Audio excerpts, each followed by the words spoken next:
Hermanos Nunez Mexican Restaurant, First and People's Bank, Southern Ohio Medical Center, Monroe Collision Centers of the Tri-State, Sperry Auto Parts, Porter Sporting Goods, Manning Furniture, Kentucky Farmers Bank, and Primary Plus Healthcare. Now, let's go live to the field for the pregame show here on the Cool Hit Sports Network. And a good pleasant evening, one and all, on the road tonight with the Musketeers as they visit Ashland in a midweek matinee as game 3 of 3 days this week for the Musketeers after coming off a nice road trip to Lexington down in the Fayette County Invitational. 1-1 already this week, trying to pick up win number 2 as we get closer to the postseason. Should be a good matchup here this evening. Greenup County evened at 12-12 on the year as Ashland comes in with a record of 9-13. Let's take a break. When we return, we'll talk with Greg Logan. We'll preview the matchup and get you the starting lineups and ready for first pitch. Greenup County and Ashland coming at you right after this on the Cool Hit Sports Network. Tres Hermanos Nunez has such a wide variety of authentic Mexican menu items. Appetizers, nachos, steak, chicken, seafood fajitas, chimichangas, tacos, burritos, quesadillas, molcajetes, vegetarian choices, a kids menu, desserts, and salads, all at affordable prices. For budget-pleasing, great-tasting Mexican food, Tres Hermanos Nunez is on your way in Ashland, Greenup, Grayson, Painesville, Canova, South Point, Oliveville, and the newly remodeled interior of the Cannonsburg location, now open. Tres Hermanos Nunez. Quality Marathon gasoline, great monthly specials on snacks and beverages, and fantastic service. Those are the qualities of Clark's Pump and Shops. You'll find a Clark's Pump and Shop near you in the Bluegrass State and beyond. And Rick and Brent Clark want you to know that they take pride in giving you the best prices and service, and they thank you for your patronage. Clark's Pump and Shops are a division of the John W. Clark Oil Company. Clark's Pump and Shops. Return, refresh, refuel. You know, financial security begins at home with home ownership. If you've been putting off looking for a home because you think you can't afford it, you owe it to yourself to check out Members Choice Credit Union. Members Choice Credit Union has programs for first-time home buyers and more to help put you in the home of your dreams. Call, click, or stop by Members Choice Credit Union today. Members Choice Credit Union, NMLS 411945, Equal Housing Lender. Call for additional information. Other restrictions may apply. Since 1956, Sperry Auto Parts has served the Tri-State with used late-model foreign and domestic auto parts. Sperry Auto Parts stays in touch with dealers nationwide through their hotline service for parts and late-model repairable cars, trucks, and SUVs, specializing in Jeep, Chrysler, and GM. Sperry's provides a 30-day warranty on engines and transmissions. They also have a computerized inventory, making for quicker and better service. See the winning team at Sperry Auto Parts, Route 8 in South Portsmouth, Kentucky, across from the Carl Perkins Bridge. You've thought for a long time about keeping your firearms and valuables safe and out of harm's way. Porter Sporting Goods has the area's greatest selection of Liberty safes and a wide range of sizes, styles, and colors. And Borders also has the Tri-State's best and most complete selection of firearms, hunting supplies, fishing supplies, archery supplies, knives, camo, and boots. From the smallest fishing hook to the largest Liberty safe, the best brands, the best selection, and the best prices in the Tri-State are at Borders Sporting Goods, Route 60 West in Ashland, where your money will be well spent. You look at where we are at the end of the season here. We've got about two and a half weeks left. What do you like where your team is? What's some things that you still want to see kind of shore up before we get into that 63rd district tournament? Well, number one, you need to be injury-free. And we've got a couple guys that's nursing some injuries, and hopefully that doesn't get any worse. So when you're limited on firepower, you don't need to have somebody out with an injury. So that's a couple of things there. And, I think our pitching has done well. It done well over the weekend. We had 2 complete games against Lexington Lafayette and Louisville Eastern. And if you would have told me we would have had 2 complete games, I would have probably not believed that. But, our 1 and 2, they went complete game. Last night, our pitching, for 5 innings, it was really good against Boyd County. And I think in the 6th, they maybe put 4 across. So Logan Bays went last night. So I think our pitching is getting to the point that we can possibly hold a team for a while. That's going to take, not every night you're going to get a complete game. So it's going to take a effort of a couple, 2, 3 guys. So we're getting there defensively. I think we're playing better. I watched something blow up tonight and about 7 more errors. So hopefully that's behind us. Hopefully that's April stuff. But, I think defensively we're playing better, and I think we're finding, who can play here, who can, is just finding our best fits. The thing that you always struggle with, can we hit? Can we, and, quite frankly, when you put 2 7th graders and 8th grader in the lineup, you've got your work cut out. So, but I think we're bunting the ball better. I think we're moving runners over better. Our base running's been better.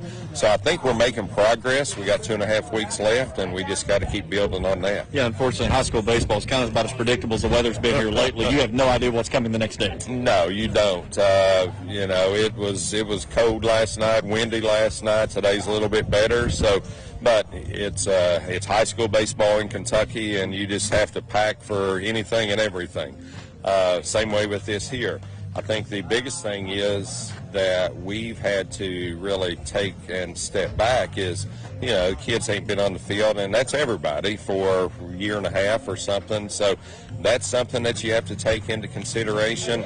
But I think all in all, our team is getting better. I think we're getting better fundamentally. I think we're getting better executing certain situations. So those are all good positive signs. Now, can you hit the ball? Can you be shut down? Absolutely, you can be shut down. So now you got to start trying to figure out how you can manufacture a run or two.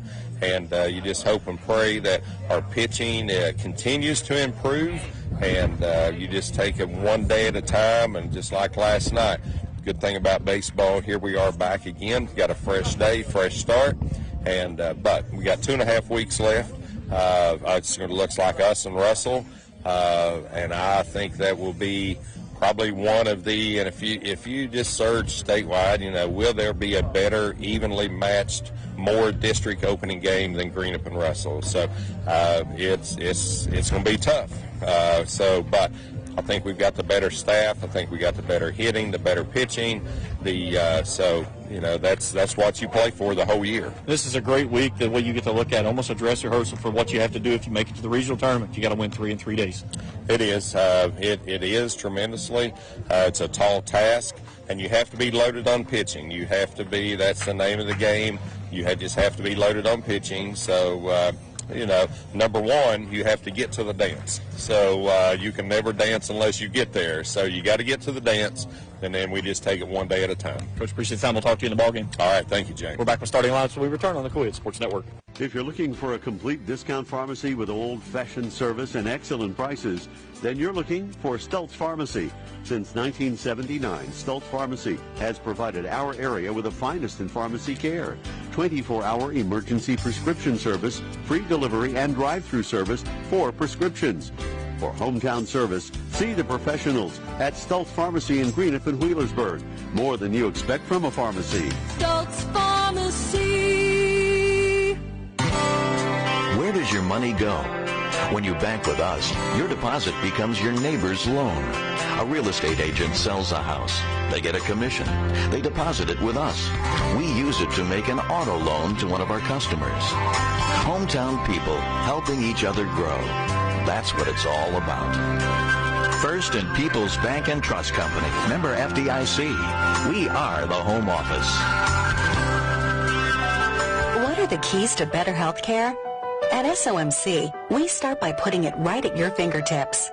Now you can have a virtual visit with your SOMC provider right through your personal online patient portal. And with our convenient app, you can use your tablet or your smartphone to have a virtual visit safely just about anywhere. Ask your SOMC provider whether a virtual visit is right for you. Southern Ohio Medical Center. Very good things are happening here. When you're in a vehicle accident, Monroe's Collision wants you to know you do have a choice where you take it. Monroe Collision's technicians will repair your vehicle back to factory specifications using the highest quality parts, materials, and equipment, and they take pride in restoring your vehicle back to pre-accident condition. Choose Monroe Collision, where they handle all aspects of your claim. Stop by their convenient locations: Portsmouth, Jackson, Chillicothe, and Ashland. Monroe's Frame and Collision. Our work says it all. Experience the plus side of healthcare at Primary Plus. Primary Plus has 7 locations throughout the region, including offices in Ashland, South Shore, Vandsburg, Tollsboro, and Flemingsburg. offering complete care for the entire family, including primary care, pediatrics, women's health, dental, and on-site pharmacies, plus the convenience of evening hours, affordable pricing, and a patient-centered medical team.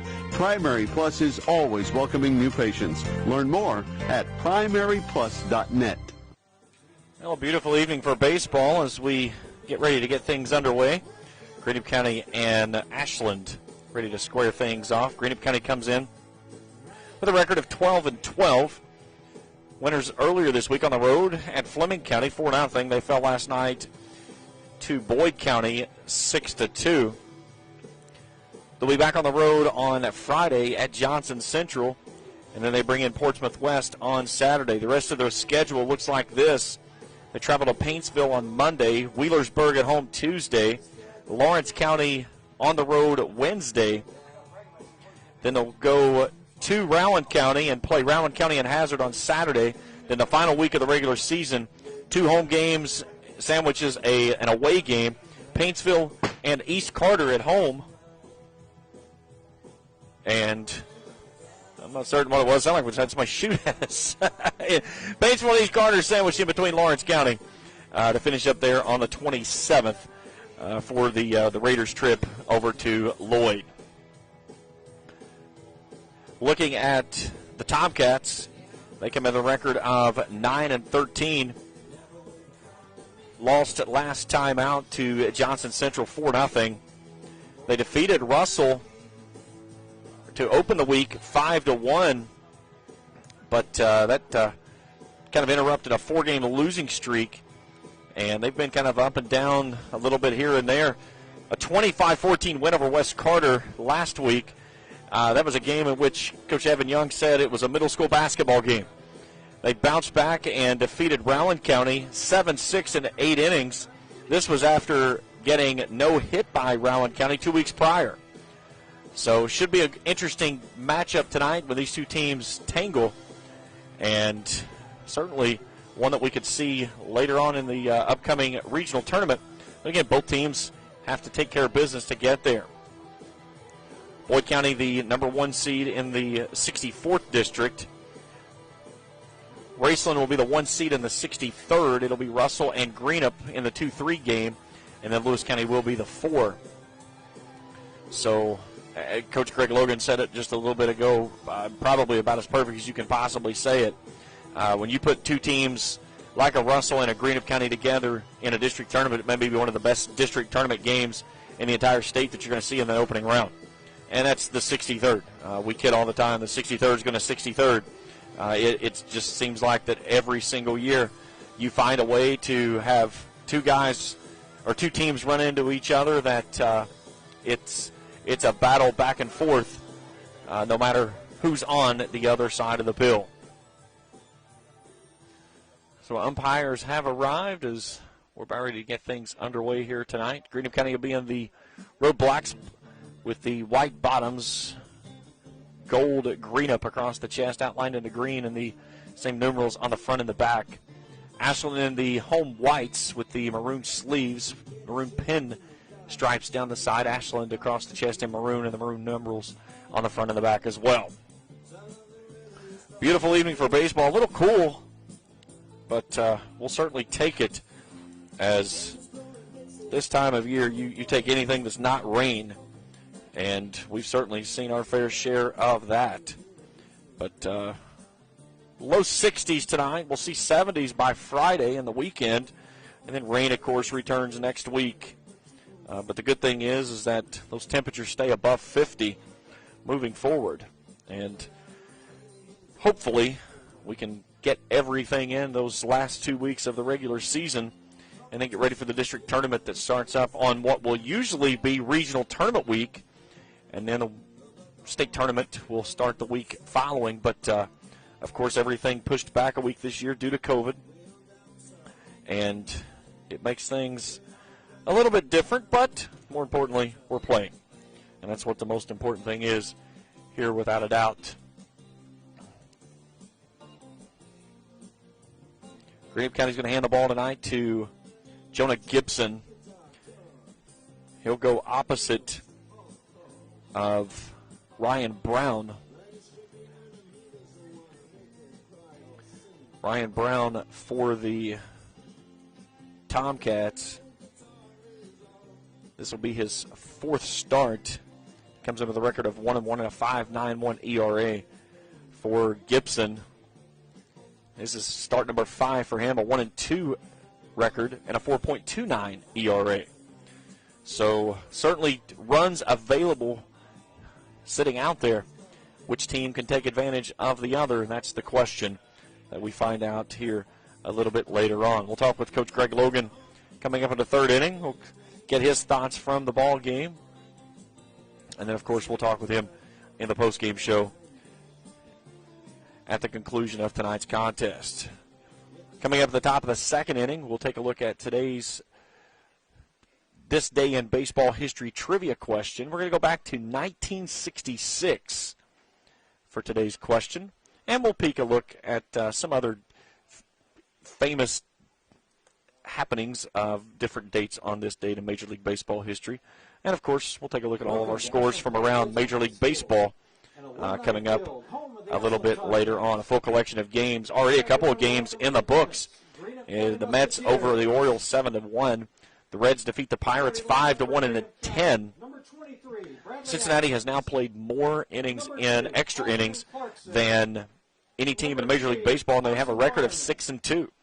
And the Indians won better than the Cubbies 2-1 in 10 as well. So starting lineups being introduced, and we're about ready to get things underway. Let's take a break. When we return, first pitch and starting lineups, Ashland and Greenup County, coming at you right after this on the Coit Sports Network. If you're looking for a complete discount pharmacy with old-fashioned service and excellent prices, then you're looking for Stultz Pharmacy. Since 1979, Stultz Pharmacy has provided our area with the finest in pharmacy care. 24-hour emergency prescription service, free delivery, and drive-through service for prescriptions. For hometown service, see the professionals at Stultz Pharmacy in Greenup and Wheelersburg. More than you expect from a pharmacy. Stultz Pharmacy. Where does your money go? When you bank with us, your deposit becomes your neighbor's loan. A real estate agent sells a house. They get a commission. They deposit it with us. We use it to make an auto loan to one of our customers. Hometown people helping each other grow. That's what it's all about. First and People's Bank and Trust Company. Member FDIC. We are the home office. What are the keys to better health care? At SOMC, we start by putting it right at your fingertips. Now you can have a virtual visit with your SOMC provider right through your personal online patient portal. And with our convenient app, you can use your tablet or your smartphone to have a virtual visit safely just about anywhere. Ask your SOMC provider whether a virtual visit is right for you. Southern Ohio Medical Center. Very good things are happening here. When you're in a vehicle accident, Monroe's Collision wants you to know you do have a choice where you take it. Monroe Collision's technicians will repair your vehicle back to factory specifications using the highest quality parts, materials, and equipment, and they take pride in restoring your vehicle back to pre-accident condition. Choose Monroe Collision, where they handle all aspects of your claim. Stop by the convenient locations: Portsmouth, Jackson, Chillicothe, and Ashland. Monroe's Frame and Collision. Our work says it all. Experience the plus side of healthcare at Primary Plus. Primary Plus has 7 locations throughout the region, including offices in Ashland, South Shore, Vandsburg, Tollsboro, and Flemingsburg, offering complete care for the entire family, including primary care, pediatrics, women's health, dental, and on-site pharmacies, plus the convenience of evening hours, affordable pricing, and a patient-centered medical team. Primary Plus is always welcoming new patients. Learn more at primaryplus.net.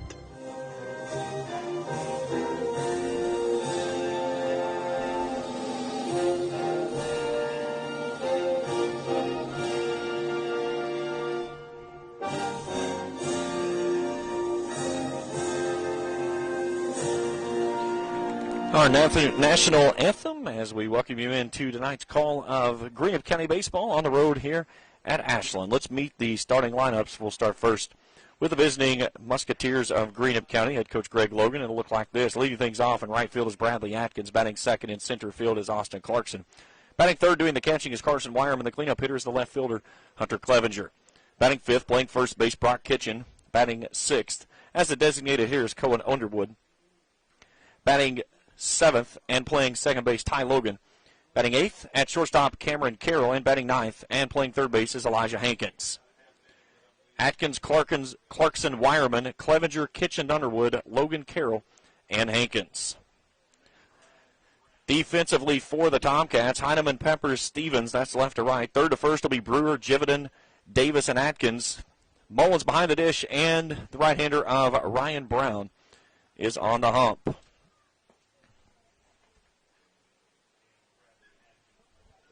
So Ashland's second baseman, Eli Miller, out with a broken finger tonight, so he'll be replaced with Davis out at that position. For Brown this season, this will be his 7th game he has appeared. 4th start, working 21 1/3 innings. That's second most on the team. Comes in with a record of 1-1, with an ERA of 5.91, 26 strikeouts, 11 walks. He's given up 29 runs, 18 of those have been earned.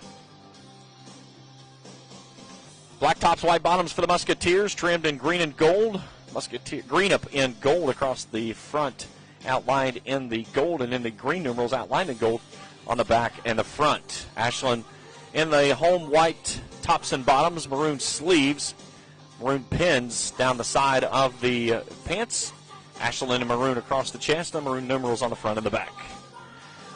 Mike Salmon's on the plate, Jim Weiler in the field, and a sun-drenched field here on a beautiful evening in Ashland. Greenup County trying to get above 500, setting at 12-12.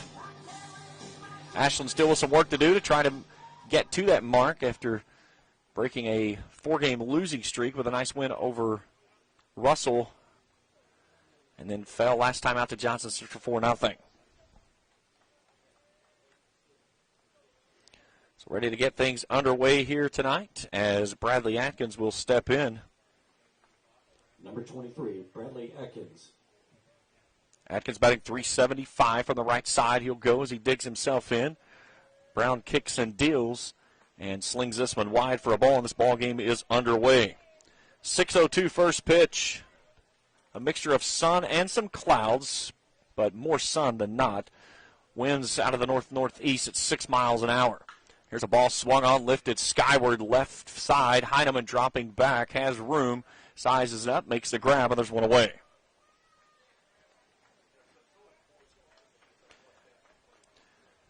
So that brings in the center fielder of Austin, Clarkson, batting .333 on the year. Clarkson with great speed there at the top of the order.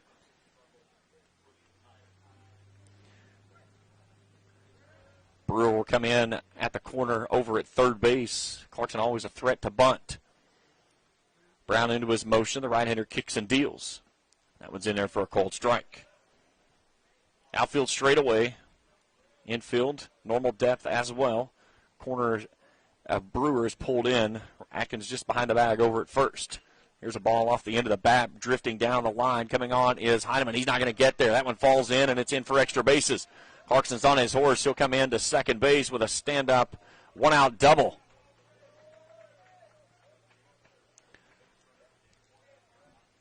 Number 3, Carson Wireman. And that brings to the plate Carson Wireman, batting .346, leads the team with 27 hits. He's driven in 17. He's got a great opportunity here with great speed out at second, and Clarkson with an out in the first.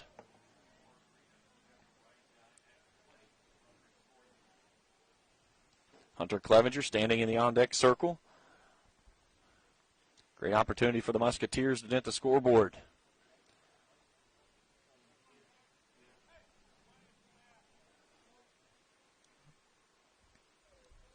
Brown comes set, takes a look back at Clarkson at second base.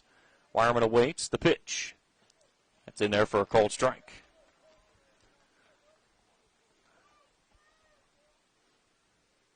Greg Logan returning to the coach's box over at third base. Steve Logan back at first.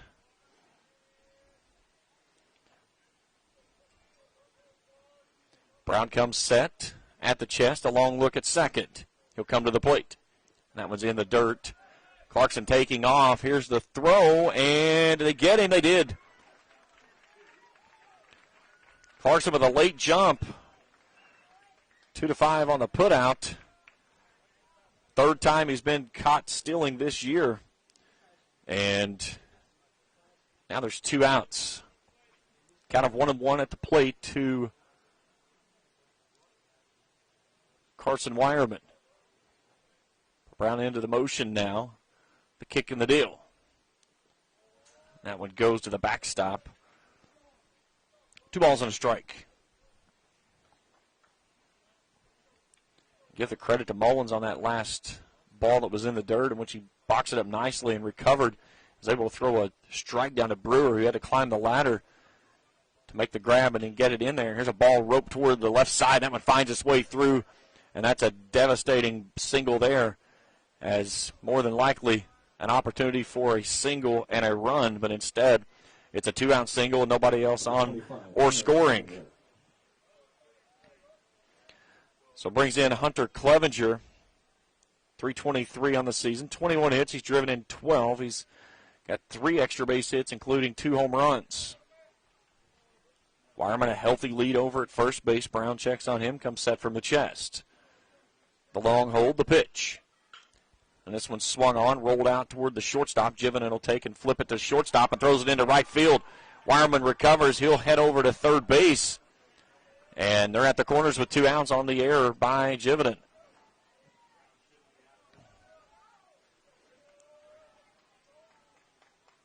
And a heads-up base running there by Carson Wireman to move up. Number 7, Brock Kitchen. On the throw. So now Brock Kitchen, 413, leads this team in average, 26 hits. He also leads the team at RBIs in 21. And he'll go from the left side and a chance to dent the scoreboard once again for the Musketeers here in the visiting first. Mullins steps out, gives his first to third call.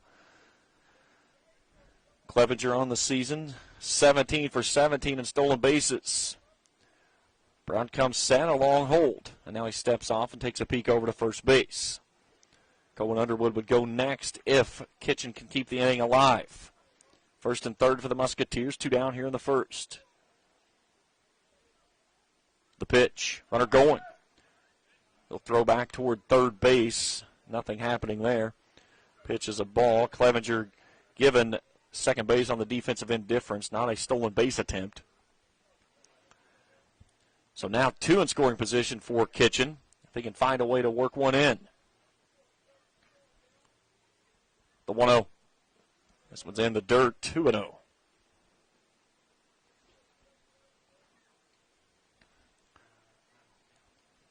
Brown adjusting some dirt there on the landing spot of the mound. Kitchen takes a look at the arm card that he's wearing on his belt. At least it's not in the back pocket. Brown a deep breath with a 2-0. Big swing and a miss. That's the cut you like to see from the man at the plate. Basically on a 2-0 count, you're coming out of your shoes trying to hit that pitch. Here's the 2-1. That's in there at the knees. And well, they've said that one pitch was a ball earlier that was a strike, so he gets caught looking, and that ends the inning. So Musketeers leave 2. They get 2 hits and an Ashland error.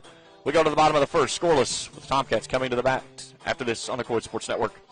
I'm April Perry, the CEO of Kentucky Farmers Bank. On average, our employees have been with Kentucky Farmers Bank for over 10 years, and that is important to you and us. We want you to know who you are dealing with. Whether you are financing a new home, buying a car, or remodeling your kitchen, Kentucky Farmers Bank is the better bank for all your needs. Kentucky Farmers Bank, the better bank for all your financial needs since 1931. Located in Ashland, Summit, and Catlettsburg. KentuckyFarmersBank.com. Member FDIC and equal housing lender. Quality Marathon gasoline. Great monthly specials on snacks and beverages and fantastic service.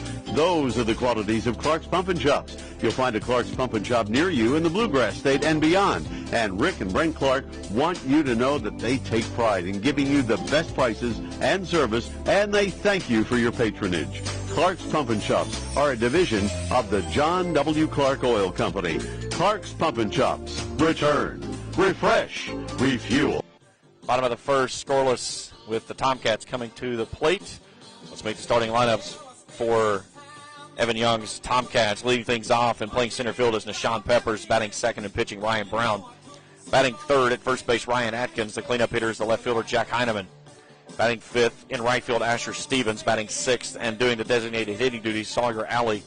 Batting seventh at shortstop, Nick Jividen. Batting eighth at second base, Tristan Davis. And batting ninth and catching is Brett Mullins. Peppers, Brown, Atkins, Heineman, Stevens, Alley, Jividen, Davis, and Mullins. Defensively for the Musketeers, Clevenger, Clarkson, Atkins. That's left to right. Third to first, Hankins, Carroll, Logan, Kitchen. Carson Weimer behind the dish, and the right-hander of Jonah Gibson high on the bump. Fifth start for Gibson. He's his 12th appearance, 31 innings of work, 41 hits, 24 runs, 19 earned. He has a record of 1-2 and an ERA of 4.29. Struck out 32 batters and walked 10. Batting for the Tomcats, number 5, the center fielder, Nishan Peppers. So Peppers will step in. Batting .257, 18 hits. That leads the team. He'll go to work from the left-hand side. Hankins up on the grass over on the left side as well, and this one's sprayed foul off to the left side down a play.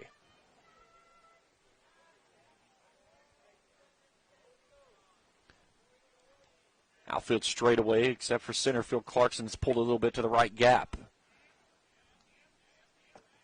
Gibson into his motion. Breaking ball hit right back to him through the box, and that's into center field for a base hit. So a leadoff man aboard for the Tomcats.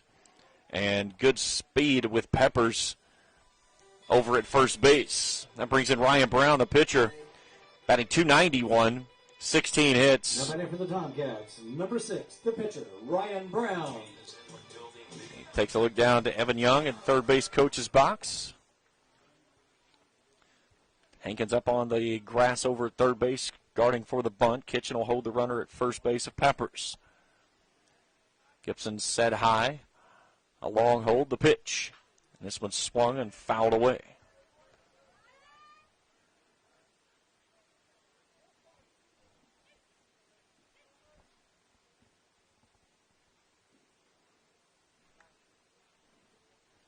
The right-hander settles himself back in. Gibson takes a look at Peppers over at first base with a healthy lead. He's off and going. Here's a swing and a miss. Throw down to second base is in time. Beautiful throw there by Carson Wireman to cut him down. He threw a bullet right on the bag, and Peppers retired for the stolen base by only the third time this season. 2-6 on the putout, and there's an out in the inning as the sun comes through the clouds. That kid can throw for more than just 60 feet, 6 inches. Here's the 0-2 in the dirt. 1-2. Wireman, the ace on the rotation staff for the Musketeers. And he looked pretty good from behind the dish on that one. Gibson back to work the 1-2. Slings this one to the outside corner that misses wide, says home plate umpire Mike Sammons. 2 balls, 2 strikes. Sun gets out from underneath those clouds and just really beating down. Gibson doesn't want the first, doesn't want the second. He's got the third. Here it comes. This one's chopped toward the shortstop. Carroll Fields settles, throws, and throws it away. Looked like he hesitated as he threw and kind of double pumped and threw it in the ground. Kitchen trying to pick it out of the sandbox, but couldn't come up with it. E6 on the play and a runner aboard with an out. I don't know if Carroll went to get it out of his glove, it came out awkward or what. He kind of double pumped. And it was in the dirt from the time he let it go. So it brings in the first baseman of Ryan Atkins. Batting .238 on the season. 10 hits, 12 driven in. He's got 4 doubles to his name and 1 home run. This one's in the dirt, kicks away from Wireman. That'll allow Brown to advance out to second base. So now runner in scoring position for the Tomcats.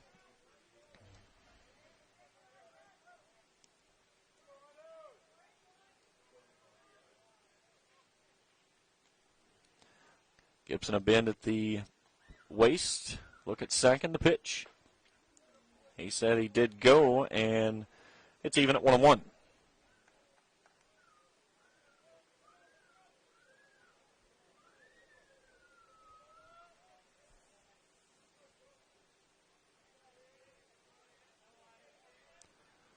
The look at second base, the pitch.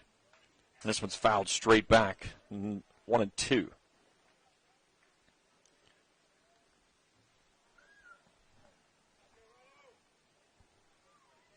right-hander steps back in. Gibson a bend at the waist.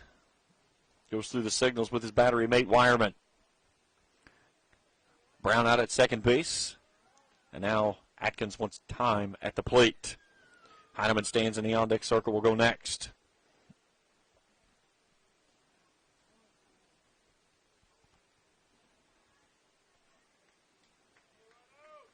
Gibson comes set from the chest to look at second base. The pitch. Outside corner. Misses somewhere, not certain where. 2-2.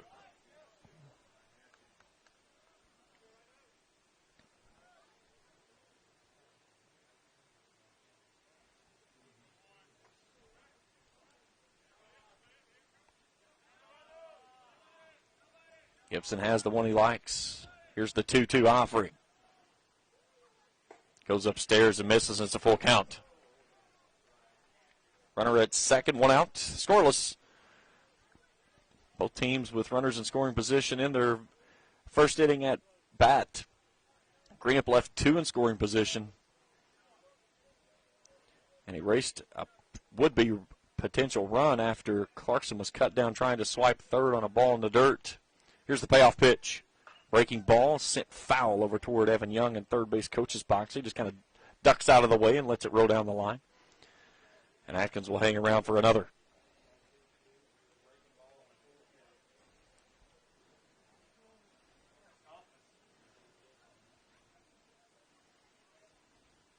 Wireman flashing the signs. Gibson a nod.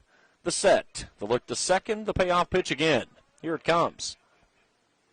This one's sent skyward left side and out of play for a foul ball. Went with a fastball that time.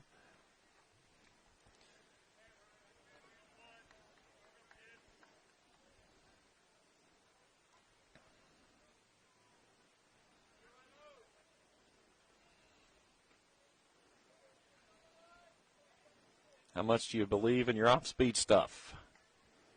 Because he was all over the fastball. Here's the 3-2. He went with a changeup, and they said it hit him.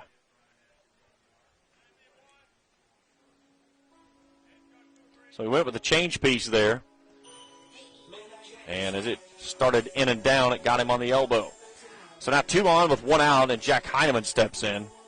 Now batting, number 23, Jack Heineman.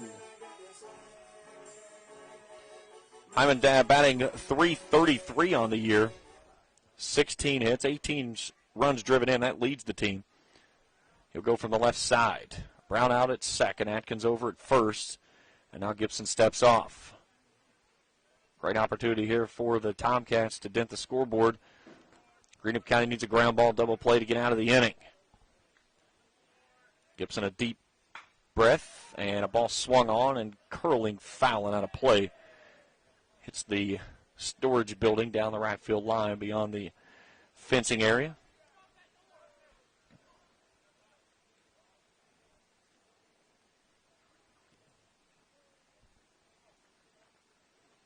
Beautiful even for baseball. A little cool with the wind. 63 at first pitch. The wind looks to be settled down currently, looking out at the flag there in right center field. Oh, Glory just kind of draped from the mast. Sitting very still at the moment. Here's a throwback toward second base. Diving back in easily was Brown.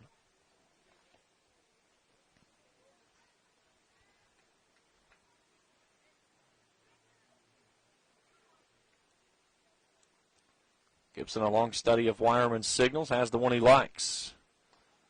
A deep breath in the 0-1, and that one hit him. And they're full. So a great opportunity now for the Tomcats as they've got the bases juiced and only 1 away now. And Asher Stevens coming to the plate. Stevens batting .215 before another pitch is thrown. Steve Logan's going to come out and have a quick word.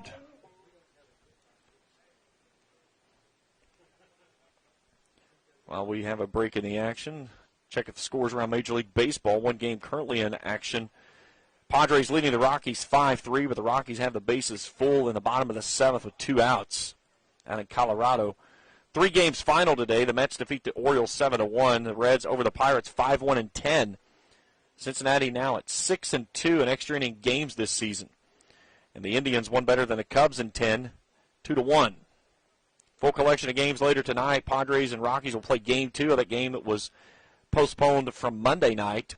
Phillies are at the Nationals. Royals and the Tigers are getting things underway tonight at 7. That was an interesting game last night. The Tigers led the Royals 7-0 in the ninth, and the Royals put 7 runs across, sent it into extra innings, and got beat 8-7. And the guy that caused the game to go into extra innings for the Tigers, who botched the throw, ended up coming around and scoring the game-winning run. Interesting how that always happens. Athletics and Red Sox will get underway at 7:10 tonight. A matchup of the 2 best records in baseball currently. So bases full now. Asher Stevens will step to the plate. Corners in, middle back for the Musketeers. Gibson from the stretch. First pitch empties in there for a breaking ball for a called strike.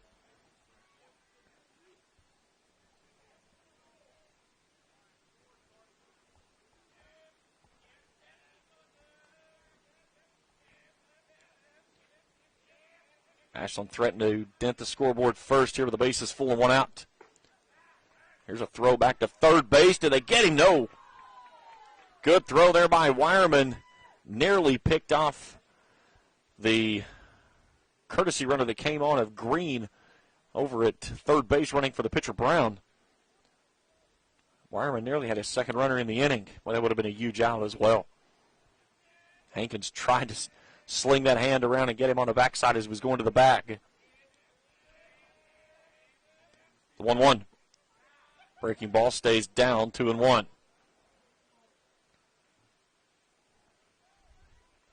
Sawyer Alley stands in the on-deck circle. Will go next.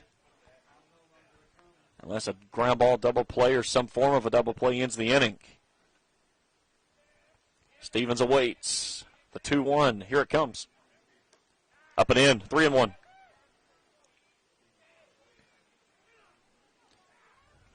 Gibson in a major pickle here.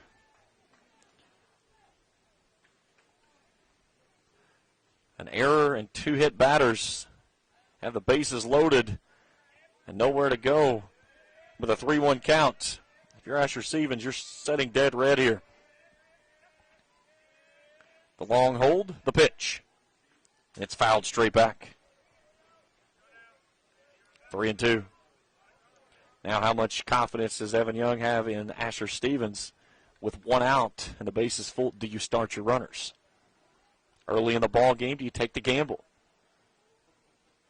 Certainly don't want to run yourself into a double play, but any ball that finds a gap could push across 3 easily. The 3-2. Hit right at the shortstop. This could be 2, 6, 4.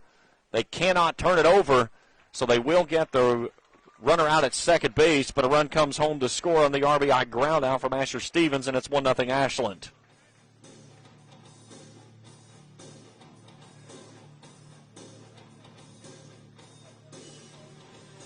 So they're at the corners.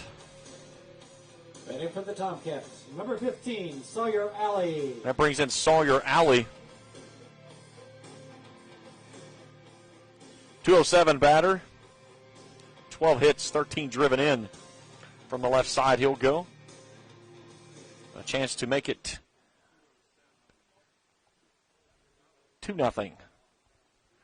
Greenup County needs to get out of this inning in the worst way. This is 24 pitches coming here for Jonah Gibson, who's labored here in the first. And the first pitch is sent foul out of play off to the left side.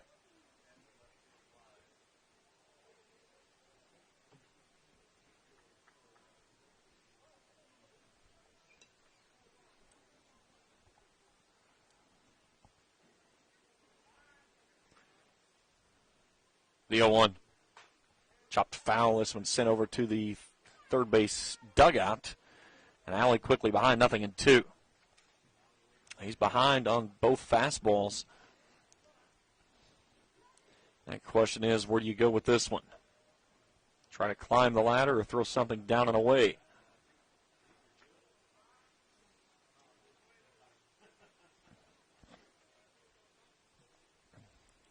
Two on, two out. One across for the Tomcats, who lead this one 1-0 here in the first. Gibson takes a look at his runners. The pitch.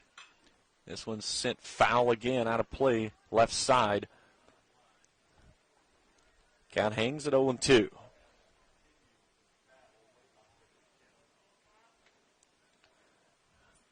So far this game, the pace is moving at about the consistency of molasses in December in the middle of Alaska.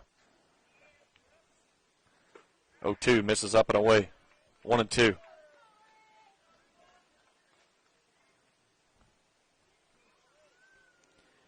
Alley climbs back in, taps the outside corner of the plate. Runners at the corners for the Tomcats, but 2 down in the inning. Gibson trying to pitch himself out of the jam and hold it at only 1. The pitch. Misses wide, 2-2.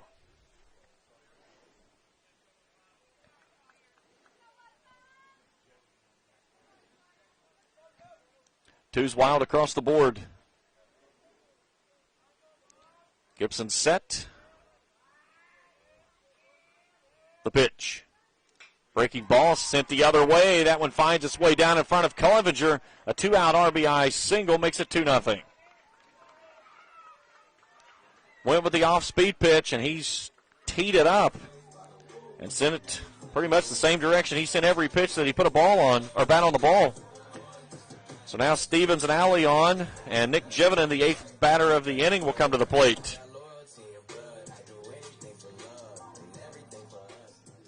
At the plate for the Tomcats, number 8, Nick Jivinen. Jivinen batting .220 on the year. Close stance in the right-handed box. Gibson set. The pause of the pitch. A swing and a miss. Went upstairs with some high heat. The catcher, Brett Mullins, stands in the on-deck circle. Or check that, Davis in the on-deck circle. Mullins in the hole. Breaking ball swung on, lifted skyward, straightaway center field. Clarkson has a beat on it, comes in, makes the grab, and ends the inning. But Ashland dents the scoreboard first. They get 2 runs on 2 hits, a Greenup County error. They lead it 2-0 through 1. Back after this on the Coed Sports Network. I can't believe the house is ours. Finally, freedom. Today's the day, my own business. These are the moments you'll remember forever, when a bank becomes more than a checking account or loan. At People's Bank, our core difference is providing you peace of mind and confidence in your financial life. By asking the right questions and working with you, we earn your business. Together, we're building financial success one special moment at a time. People's Bank, working together, building success. Member FDIC, Equal Housing Lender. If you're looking for a complete discount pharmacy with old-fashioned service and excellent prices, then you're looking for Stultz Pharmacy. Since 1979, Stultz Pharmacy has provided our area with the finest in pharmacy care. 24-hour emergency prescription service, free delivery, and drive-through service for prescriptions.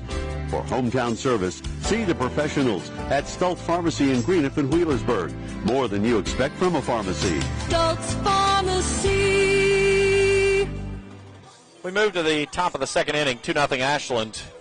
James Carter, happy to have you along with us here tonight on the Coed Sports Network. Let's take a look at our trivia question this evening. It was on this date in Major League Baseball history back in 1966. The first ever game played at Busch Memorial Stadium goes extra innings. The play that drives in the winning run comes in the 12th inning via a single, giving the Cardinals a 4-3 win over the Braves. Who was the player that hit that game winner? You can text me, 606-571-7281. You can also tweet at me at CollierSZ Live. We'll check the answer in the top of the 5th inning. Number 4, Cohen Underwood. So Cohen Underwood will lead things off for the Musketeers, batting .286. Underwood, Logan, and Carroll A 3 to appear here in the visiting second. Underwood looks at a pitch down and away for a ball, 1-0. MJ opens up the peanuts.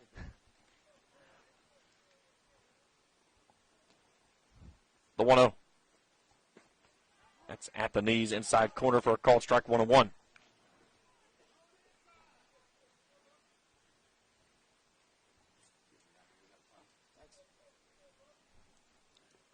That one's in the dirt. 2 balls and a strike.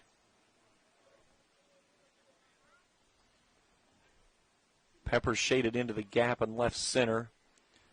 Stevens shaded more toward the right center gap on the right field side. Here's a ball hammered at the shortstop. Jividen goes to a knee, scoops and throws, and makes the out. Well struck, but right at the shortstop for the first out of the inning. So it brings in Ty Logan. Logan batting .250. 4 hits and 16 at-bats.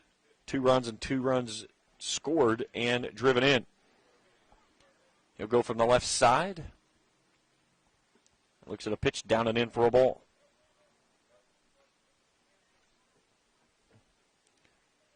Both teams with 2 hits in the ball game, but Ashland taking advantage of a pair of hit batters. That one's inside at the knees, a called strike, 1-1.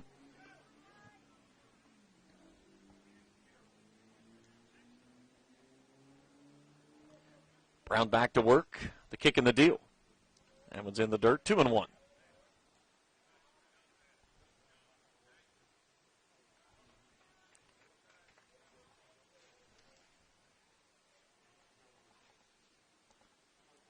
And now Jim Weiler walking in toward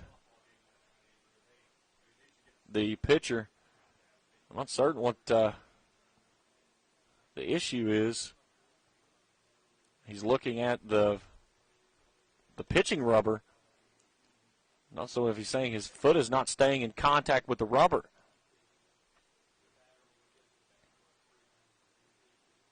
So Evan Young coming out and having a word as well.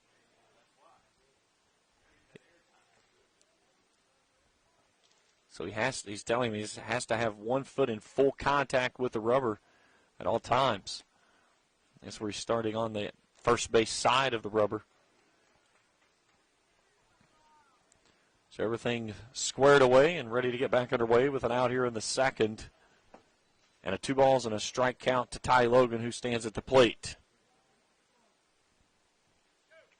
The pitch. Swung on, slow roller, first base side, scooping as Atkins. He'll take it himself, and there's 2 away. That brings in Cam Carroll.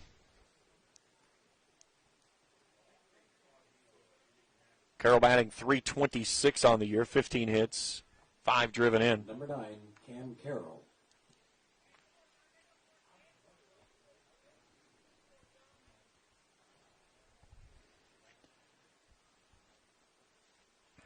Brown awaits the signs from Mullins. He's going to work from the stretch now.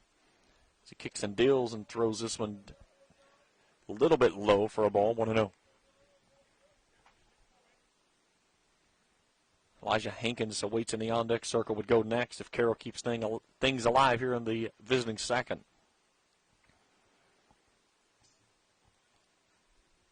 The pitch. Foul tipped at the plate. And it runs a count to 1-1. Slight breeze kicking up a little bit here around the home plate area. The pitch. That one's down and in for a ball, 2-1. All 3 batters have worked to a 2-1 count in this inning. And Brown has won the battle on the next pitch. Does he do it here? Here it comes. Swing and a miss. Went down and away. Chase ball 3 there. So makes it 2 balls and 2 strikes. 2 out in the innings. 2-0 Ashland. The pitch. He went for it as he couldn't hold up and comes up empty, and the side is retired in order. We go to the bottom of the second. 2-0 Ashland. Back for more after this on the Co Sports Network. When you shop and invest locally, you put in motion a sequence of actions which multiplies the money that is available in our area to create jobs and provide emergency services, police, and fire protection, as well as improving the quality of education in our local schools. Shop and invest locally whenever you can. First in People's Bank and Trust Company, member FDIC. We are the home office. Tres Hermanos Nunez has such a wide variety of authentic Mexican menu items. Appetizers, nachos, steak, chicken, seafood fajitas, chimichangas, tacos, burritos, quesadillas, molcajetes, vegetarian choices, a kids menu, desserts and salads, all at affordable prices. For budget-pleasing, great-tasting Mexican food, Tres Hermanos Nunez is on your way in Ashland, Greenup, Grayson, Painesville, Canova, South Point, Oliveville, and the newly remodeled interior of the Cannonsburg location, now open. Tres Hermanos Nunez. We move into the bottom of the second, 2-0 Ashland in front of Greenup County. James Carey, happy to have you along with us here tonight. 8-9 in the top, due up this inning for the Tomcats. Davis, Mullins, and Peppers.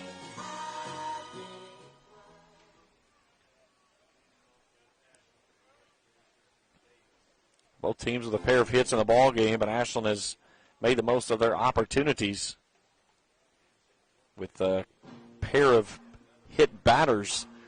Gibson offered 31 pitches in that first inning of work. Number 7, Tristan Davis. Could certainly use a quick 1-2-3 inning here in the second. He'll go to work on the second baseman, Tristan Davis, who looks at a pitch downstairs for a ball. Davis, 158 at the plate this year, 3 for 19 with 4 runs driven in. All 3 hits singles. This is a ball slapped toward the right side. Logan can't get there, and it's a seeing eye single into right field. Logan was shaded more toward the second base bag, and he just found the hole and hit it through it. So a leadoff man aboard for the Tomcats. They had the leadoff man aboard in the first in Peppers. He was retired via the caught stealing as Wireman threw him out. Now Brett Mullins, the catcher, steps in. Mullins batting 161. He shows bunt, pulls it back, and it's downstairs for a ball. Peppers in the on-deck circle will go next.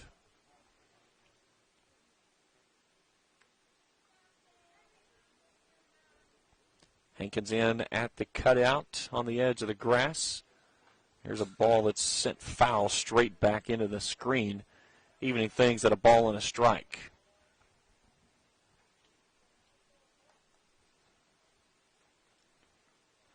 A little bit of a breeze kicking up. Sun beating down on the playing surface here on a beautiful evening in Ashland. The 1-1. That one's in the dirt, kicks away from Wireman. That allows the runner of Davis to slide in safely out at second base. So now another runner in scoring position on the wild pitch. And a count at 2 balls and a strike.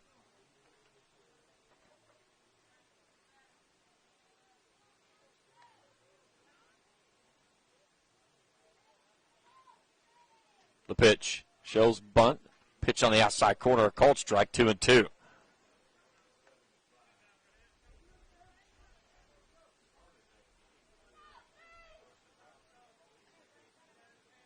Gibson a bend at the waist. The long study, the set, and the look at second base. They'll spin and throw to second base. Back in safely is Davis.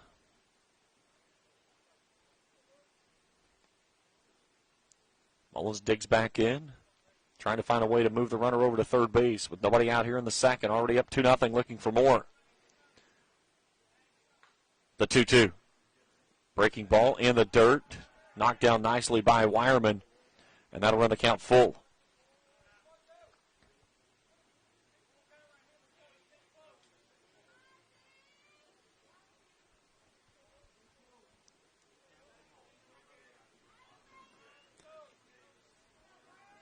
Here's the payoff pitch. Slung this one wide. It gets past Carson Wireman, and that lets the runner move to third base, so they're at the corners now with nobody out. And Nishan Peppers at the plate.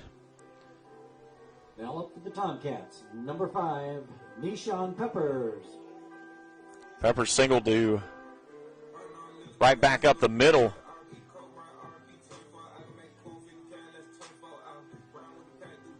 He just about undressed Gibson on the mound on a sharp ball hit back through the box.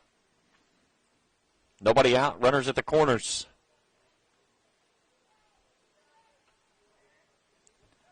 Gibson checks his runner at first, comes set at the chest. The pitch. That one's low for a ball.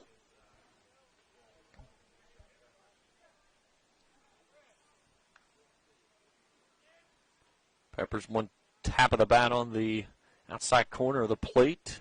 As he digs back in that left-hand side, waving the bat over the back shoulder, the 1-0. Swung on, slow roller out towards second base. Logan pumps, goes to second base for the lead runner, but it gets the run across. And it's 3-0. So 4-6 on the putout. Davis will come around to score, and Peppers Number 6 is safe over at first. Brown.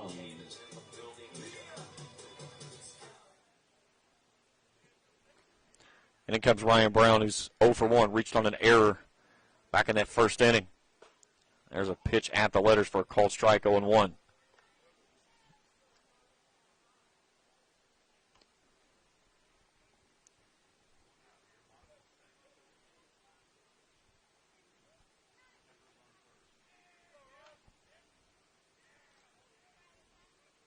Pitch. Swung on, slow roller out toward Carroll. He's going to have to go to one, and just in time to get the runner there. Peppers will move out to second base. And there's 2 away in the inning.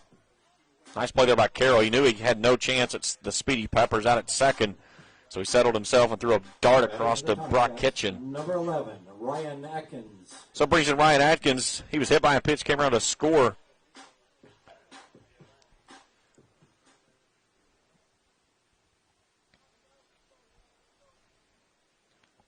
Ashland making the most of the 3 hits here in the ball game. They've pushed across 3 runs already. Here's a big breaking ball that's swung on a missed. Big swooping breaker there.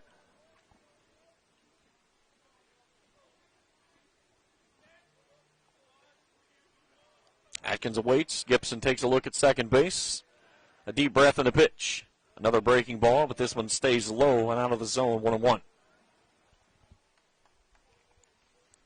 2 in the first for the Tomcats. Another one here in the second. They lead it 3-0.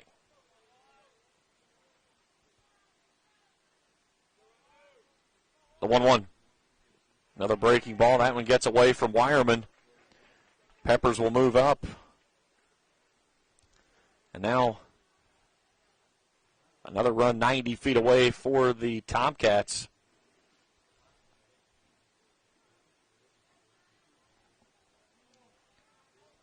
Action down in the bullpen for the Musketeers.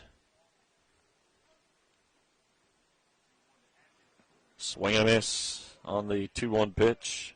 2-2. Gibson rapidly approaching a high pitch count. 47 already in the ball game, 16 in this inning. Through 31 through that first inning of work. Here's the 2-2. Fastball fouled away. Trying to sneak a fastball past him on the outside corner, and Atkins was sitting on it.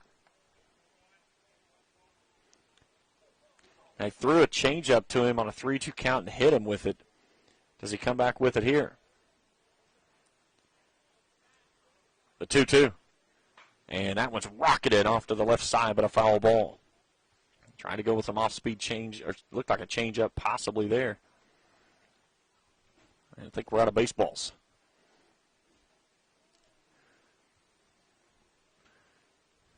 Heineman will bring it in, and Evan Young runs down and gets the one off the line. 2 balls, 2 strikes, 2 outs, a runner at third, 3-0 Ashland here in the second. Gibson comes set. The 2-2. Swing and a miss. Strike 3. Got him with a high cheese and ends the inning. But the Tomcats push across a run on a hit. They leave one. 3-0 through 2. Back for more after this on the Coed Sports Network. What are the keys to better health care? At SOMC, we start by putting it right at your fingertips. Now you can have a virtual visit with your SOMC provider right through your personal online patient portal. And with our convenient app, you can use your tablet or your smartphone to have a virtual visit safely just about anywhere. Ask your SOMC provider whether a virtual visit is right for you. Southern Ohio Medical Center. Very good things are happening here. You know, financial security begins at home with home ownership. If you've been putting off looking for a home because you think you can't afford it, you owe it to yourself to check out Members Choice Credit Union. Members Choice Credit Union has programs for first-time home buyers and more to help put you in the home of your dreams. Call, click, or stop by Members Choice Credit Union today. Members Choice Credit Union, NMLS 411945, Equal Housing Lender. Call for additional information. Other restrictions may apply. Top of the third inning, 3-0. Ashland leading Greenup County. James Collier, happy to have you along with us here tonight. Do up this inning for the Musketeers, 9 in the top. Hankins, Atkins, and Clarkson.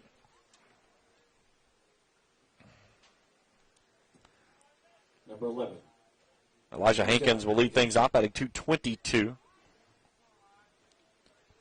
Greenup County with 2 hits in the ball game. Ashland with 3. Ashland's turned their 3 hits into 3 runs. Greenup County chased itself out of a great opportunity in the first. Hankins shows bunt, offers, and can't connect. 0-1.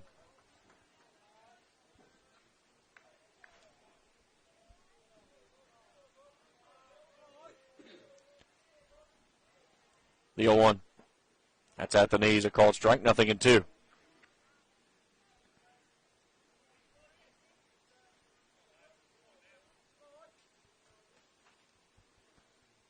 The pitch. Swung on. Slow roller. Jivening out at short. Picks and throws. A low throw, and it's not in time.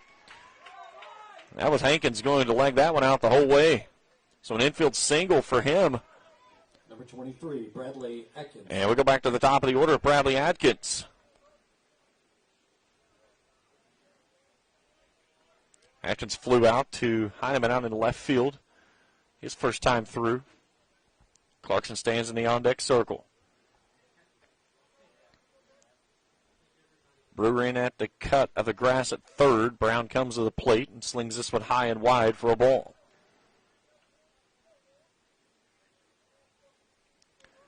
Greg Logan telling the field umpire Jim Weiler, making certain he's coming set. That one's low for a ball. 2-0.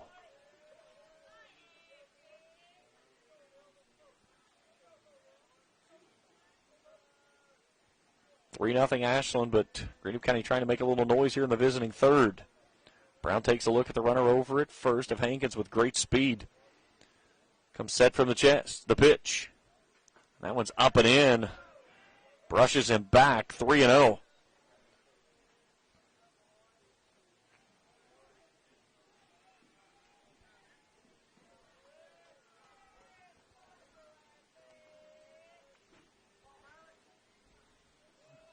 Now Brown steps off. Atkins basically lay the bat on the shoulder on this one. You'll make Brown throw you a strike here. A 3-0 on a deep breath. That one's in there for a called strike. 3 balls and a strike. Hankins over at first. Reached on an infield single. A ball hit to the shortstop in which he legged out. The 3-1. Runner going. Swing and a miss. Throw down to second base is not in time. It trickles its way out into shallow center field. But Hankins takes second base on the stolen base. And now a runner in scoring position for the Musketeers here with nobody out in the third, but a full count to Bradley Atkins. Trying to go with a hit and run.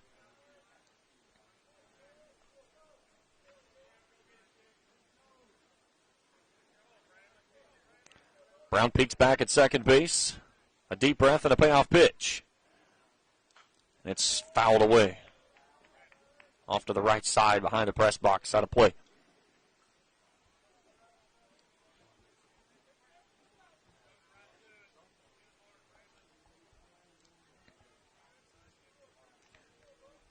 Another payoff pitch from Brown. Here it comes. Misses wide, ball 4. And the top two guys to lead the inning off have reached for the Musketeers, and Austin Clarkson comes to the plate. Clarkson doubled down the left field line his first time through and then was cut down trying to swipe third on a ball in the dirt at the plate.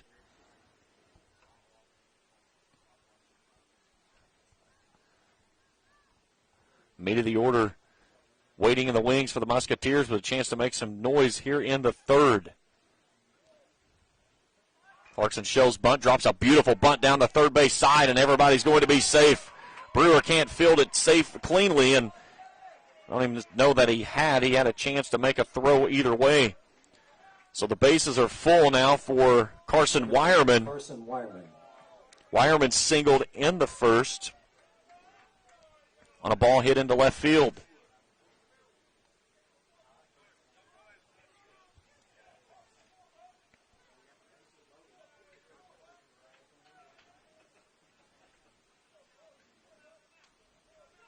Corners in, middle back for the Tomcats.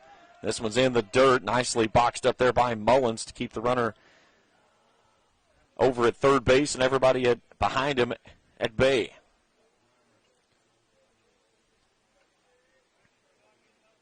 An infield single, a walk, and a bunt single.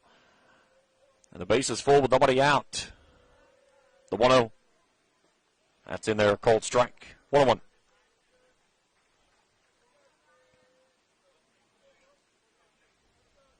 Great opportunity here with good speed all the way around the base paths for the Musketeers. The 1-1. Swung on. This one's blistered, but right at Peppers. That one falls in. He can't handle it cleanly. One run will come around to score. They had to kind of check up before they could go to make certain that Peppers doesn't get under it. It's an RBI single, and it's 3-1 Musketeers on the board now, trailing by 2. 25, Hunter Clevenger. Hankins couldn't get a very good jump from second as Peppers looked like he had a beat on him, maybe pulling that one out of the air. And then he kind of stumbled as he got to third base. So the base is still full with no one out. And Hunter Clevenger at the plate. He looks at a pitch up and in for a ball.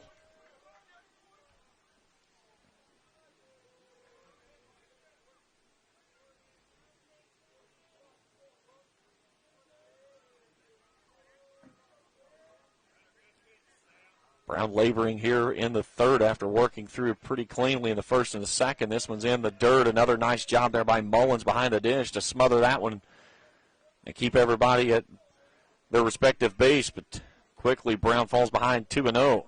Brock Kitchen stands in the on-deck circle. Musketeers with one across here in the inning. Certainly looking for more with nobody out and the base is full. The pitch.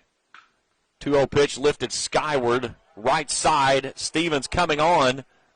He'll make the grab. No, he dropped it. Now they'll go to second base, and they throw it away. So that's going to bring home 2. Wireman will come in safely at third, and we're tied at 3.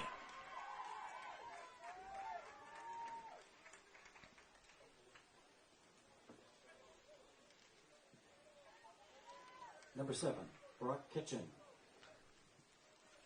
And before Brock Kitchen gets a chance at a pitch, a visit from the Ashland coaching staff. So Clarkson scores.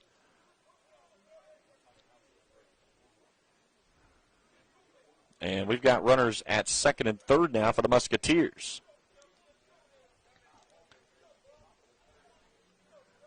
So the second miscue in the ball game by the Tomcats.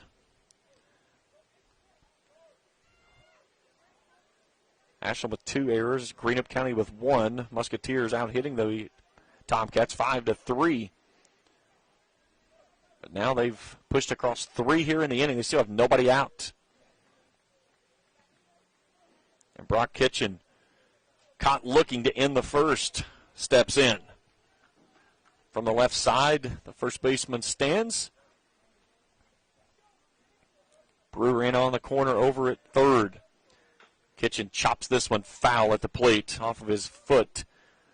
0-1.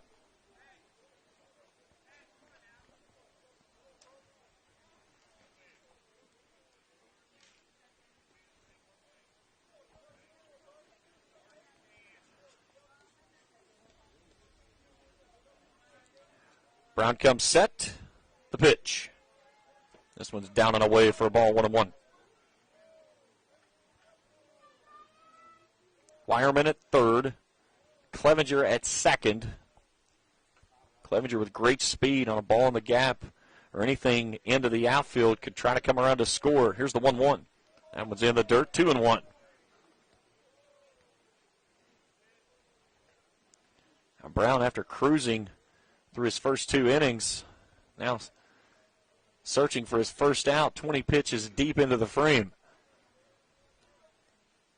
The right-hander comes set.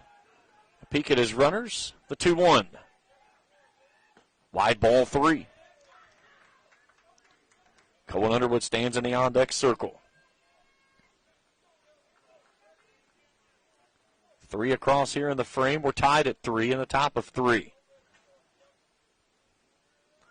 Kitchen awaits the 3-1. Here it comes. Inside, ball 4, and they're loaded. So the second free pass of the inning issued by Brown. And that brings in Cohen Underwood, 0 for 1, grounded out to short to open the second.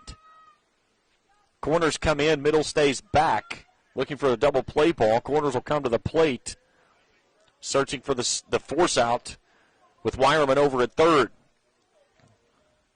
First pitch at the knees, outside corner for a called strike. Nice location. 0-1. That's a tough pitch to handle for a righty. The 0-1. Breaking ball, smoked. Deep center field, Peppers on it.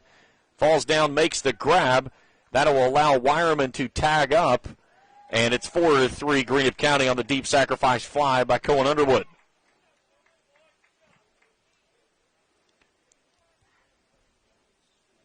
Kitchen does not tag up, as does Clevenger. So now they're at first and second with 1 out. And that brings in Ty Logan, who's 0 for 1. Logan grounded out on a slow dribbler over to Atkins at first base.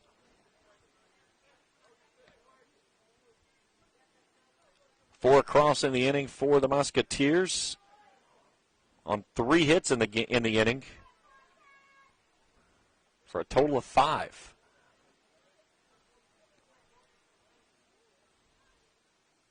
This one's in the dirt. Another nice job there by Mullins to keep the runners locked up at first and second respectfully on the ball in the dirt. Now Greg Logan brings Ty Logan down the line to have a quick word with him.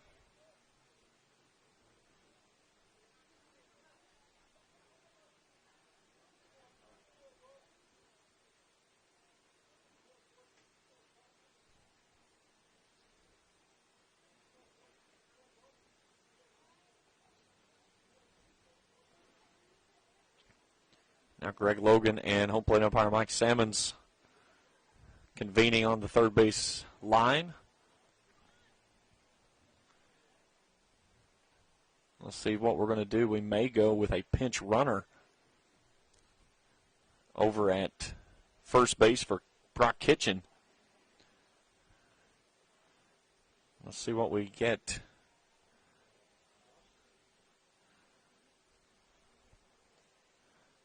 Still no one has popped out of the dugout. I think we're good to go.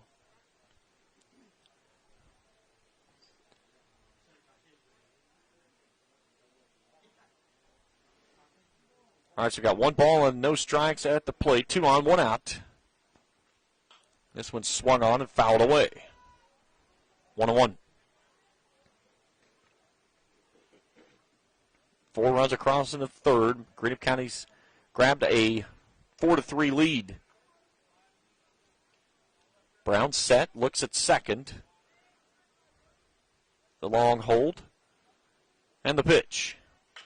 Here's a chopper sent toward the second baseman. That's going to be a tough play. Davis scoops and throws and gets him at first base. Atkins' foot looked like it had pulled. But either way, they move the runners to second and third, and there's 2 away in the inning.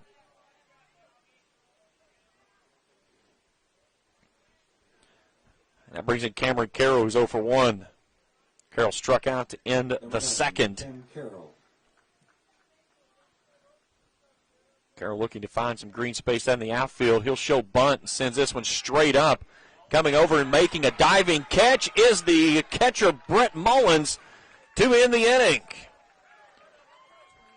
What a great play there by the catcher to jump out from behind his crotch position and diving at the fence to snag that one and retire the side. But Greenup County pushes across 4 runs on 3 hits, 1 Ashland error. They leave 2.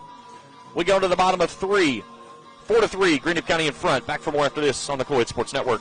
Stop by any of the 4 convenient locations in Monroe Collision for an insurance estimate after an accident and let them explain how you can get back into your vehicle sooner. Owner Kevin Monroe will discuss your options in their state-of-the-art facilities. Monroe's repairs are backed by a lifetime warranty. You'll drive away protected and happy. Ask about their free loaner card. For the best in repair, see to people who care in Portsmouth, Jackson, Chillicothe, or Ashland. Monroe's Frame and Collision. Our work says it all.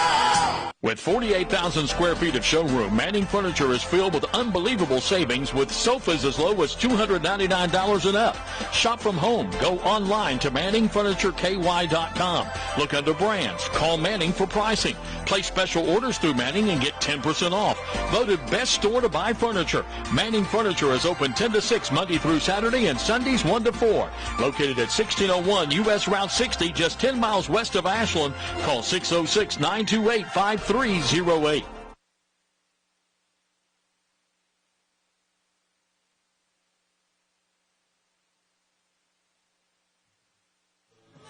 We move to the bottom of 3, 4-3. Greenup County in front of Ashland. James Carr, happy to have you along with us here. Joining us now via the phone, Greg Logan and Coach. A little bit of kind of run yourself into an out there in the first inning. We had a great opportunity, but a nice inning there in the third. You push across 4 runs and take the lead.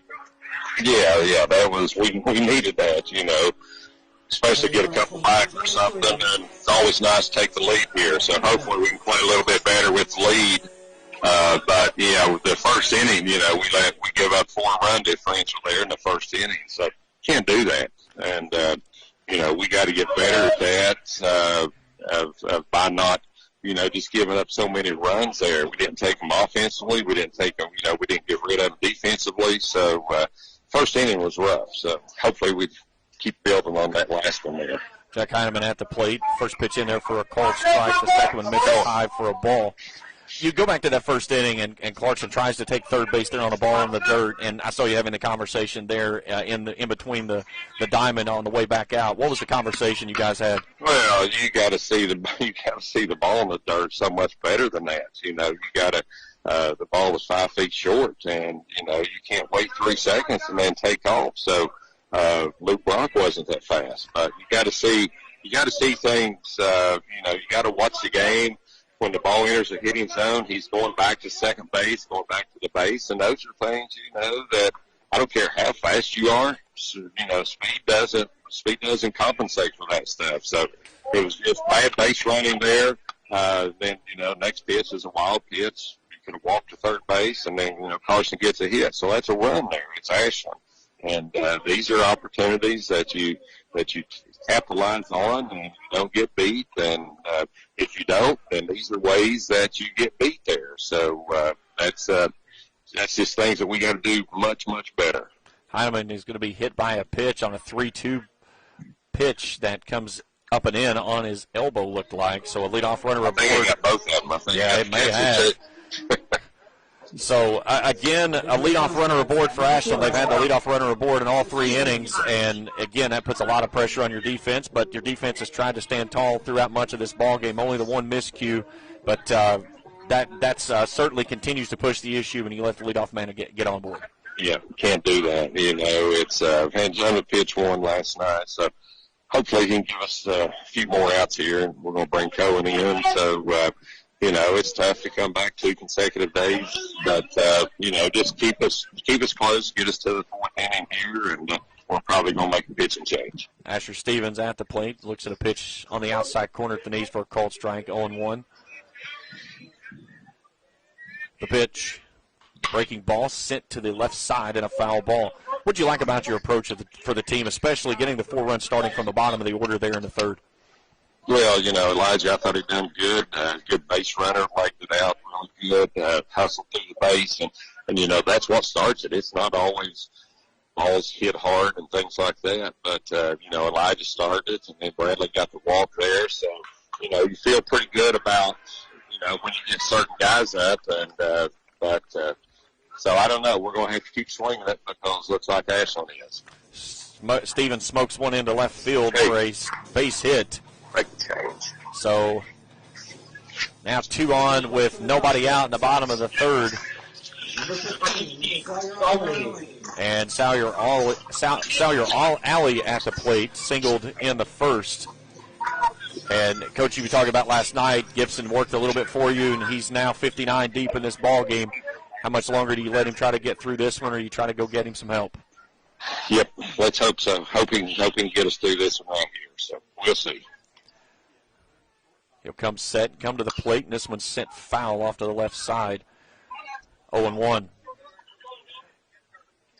And we always got the lefty at first base. We might pull him in on the mound as well. So yeah, that's the thing. Get us out here. I was like, what's your pitching staff look like tonight after playing the tournament over the weekend and in back-to-back games over the last 2 days? How deep can you go in the rotation? We're about as deep as we don't want to go much deeper. That's for sure. Here's a ball that finds its way into right field. An RBI single from Sawyer Alley, and we're tied at 4.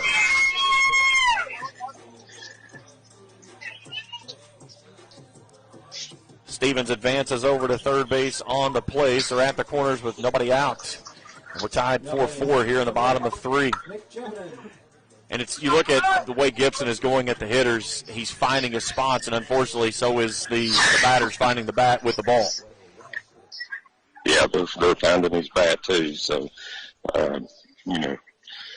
hopefully we can make a change. Hopefully Cohen, Gomez may give some innings here as well. Coach, we'll let you go. We appreciate the time. All right. Thank you. Hey, Coach Greg Logan joining us here as Steve Logan makes the trip to the mound. And now the question is, do we get the pitching change and get some relief for Jonah Gibson, who finds himself in a 4-4 tie with runners standing at first and third, and still nobody out here in the third. Grant pushing across 4 in the third. Ashland with 2 in the first, 1 in the second and third, and still looking for more. And I see a thumbs up from the bullpen as Underwood is down there loosening. And I believe we will get a call to the bullpen for the Musketeers. And here comes Cohen Underwood. We'll take a break for the call of the bullpen. We'll tell you all about it when we return on the Kuwait Sports Network. My truck and I work all day long, so the truck has to be tough. But I want my truck loan easygoing, and that's what I get at my bank. Flexible terms, great rates. My truck loan works for me, just like my truck. For great rates on loans for your next truck or car, see the good folks at First and People's Bank, the home office. Member Equal Housing Lender, FDIC. You've thought for a long time about keeping your firearms and valuables safe and out of harm's way. Borders Sporting Goods has the area's greatest selection of Liberty safes and a wide range of sizes, styles, and colors. And Borders also has the Tri-State's best and most complete selection of firearms, hunting supplies, fishing supplies, archery supplies, knives, camo, and boots. From the smallest fishing hook to the largest Liberty safe, the best brands, the best selection, and the best prices in the Tri-State are at Borders Sporting Goods, Route 60 West in Ashland, where your money will be well spent.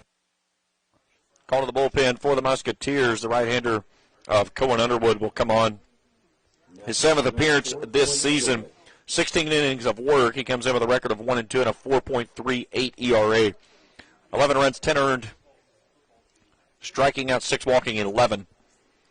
He'll inherit 2 runners at first and third and nobody out in a 4-4 tie. We have a break in the action. Remind you of our Kuwait Sports Trivia question tonight. On this date in Major League Baseball history back in 1966, the first game ever played at Busch Memorial Stadium goes into an extra inning affair, which is won in the 12th inning by the Cardinals, 4-3 over the Braves. Who drove in the winning run? 606-571-7281. Or you can hit me on Twitter. Call your SZ Live. We'll check the answer in the top of the 5th inning. Finals around Major League Baseball earlier today. The Mets defeat the Orioles 7-1. Reds over the Pirates 5-1 and 10. Indians walk it off against the Cubs in the 10th 2-1. And the Padres take the first of the twin bill over the Rockies 5-3. Padres and Rockies Game 2 underway. Phillies, Nationals, Royals, Tigers, Athletics, Red Sox, and Yankees, Rays. All those games scoreless and in the first inning.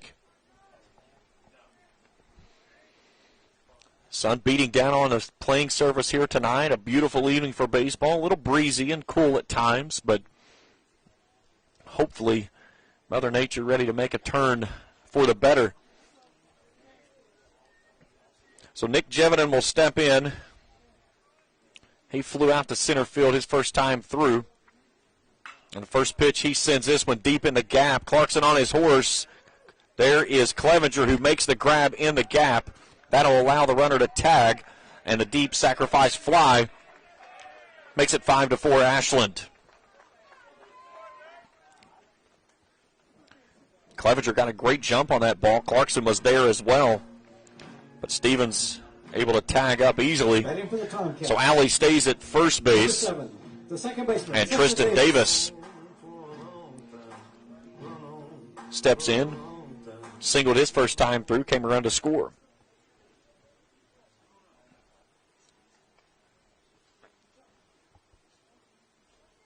Underwood set, pitches. And this one's in the dirt. Kicks away from Wireman. But the runner will stay put over at first.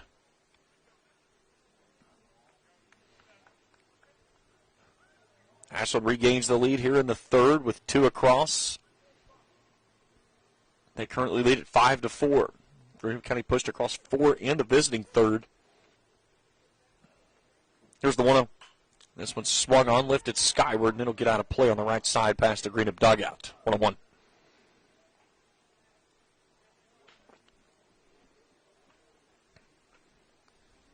Mullins stands in the on-deck circle, would go next. Underwood needs a ground ball double play in the worst way here.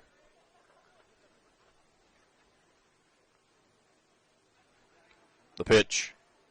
Breaking ball, slow roller out toward Carroll. He'll pick and go to second. They'll get 1. They will not get 2, but they get the lead runner, and there's 2 away in the inning. 6-4 on the putout. And that brings in the catcher, Brett Mullins, who was walked his first time through.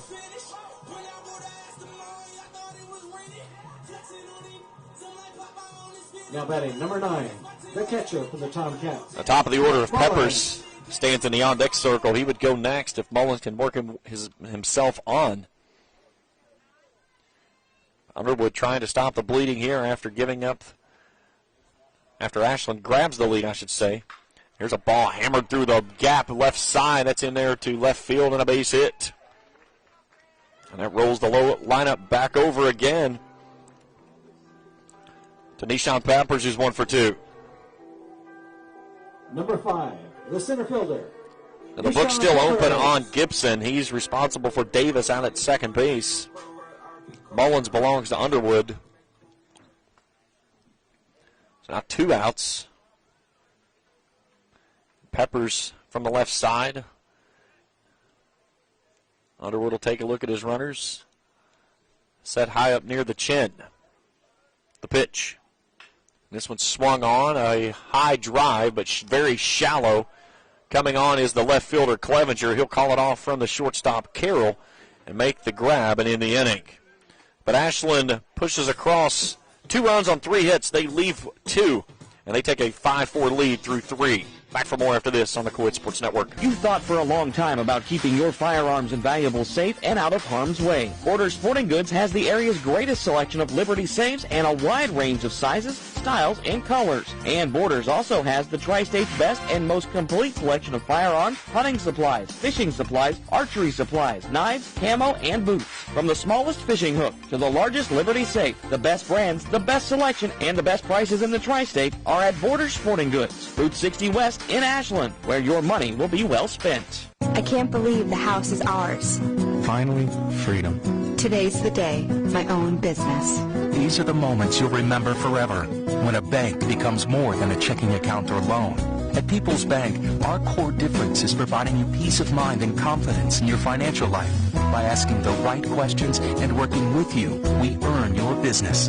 Together, we're building financial success one special moment at a time. People's Bank, working together, building success. Member FDIC, Equal Housing Lender. Top of the fourth inning. We go. Ashland in front of Greenup County 5-4. James Carey, happy to have you along with us here tonight. Other games later this evening around Major League. The Blue Jays are in Atlanta. The Cardinals at Milwaukee. Angels at the Astros. Twins at Chicago. The White Sox, that is. Marlins at the D-backs. Mariners and the Dodgers will get things underway tonight at 10. All games currently in play, still scoreless. Stand behind home plate. Get your nachos. How about a pretzel or popcorn? So this inning for the Musketeers, it'll be 9 at the top. Hankins, Atkins, and Clarkson. Now batting number 11, Elijah Hankins. Hankins led things off in the third inning, in which Greenup County sent 9 batters to the plate. And a first pitch misses wide for a ball 1-0. Singleton came around to score on an infield single, and a ball hit to the shortstop Jividan. Brown lets loose the 1-0. It's at the belt inside corner, a called strike, 1-1.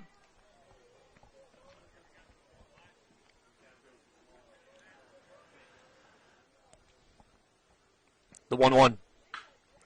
This one's poked straight away center field, but right at Peppers. He takes a couple of steps to his left and makes the catch for the first out of the inning. Number 23, Bradley Atkins. So back to the top of the order we go with Bradley Atkins, who's 0 for 1. Flied out in the first, walked and scored in the third.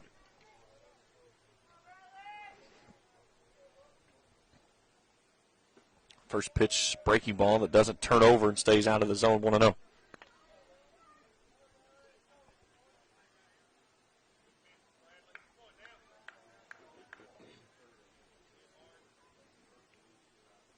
The 1-0. Foul tipped into the mitt. 1-1.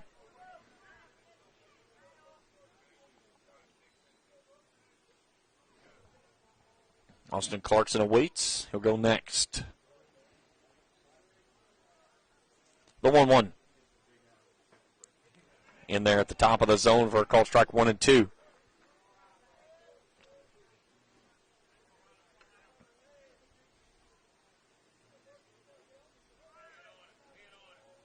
Brown pauses and pitches.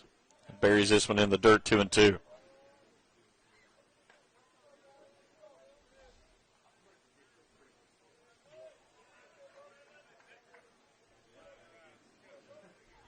The right fielder for the Musketeers awaits the 2-2 offering. Here it comes. Chops this one foul at the plate. Count holds it 2 balls and 2 strikes. Clarkson will try to throw it back into the pitcher and throws it to the shortstop instead.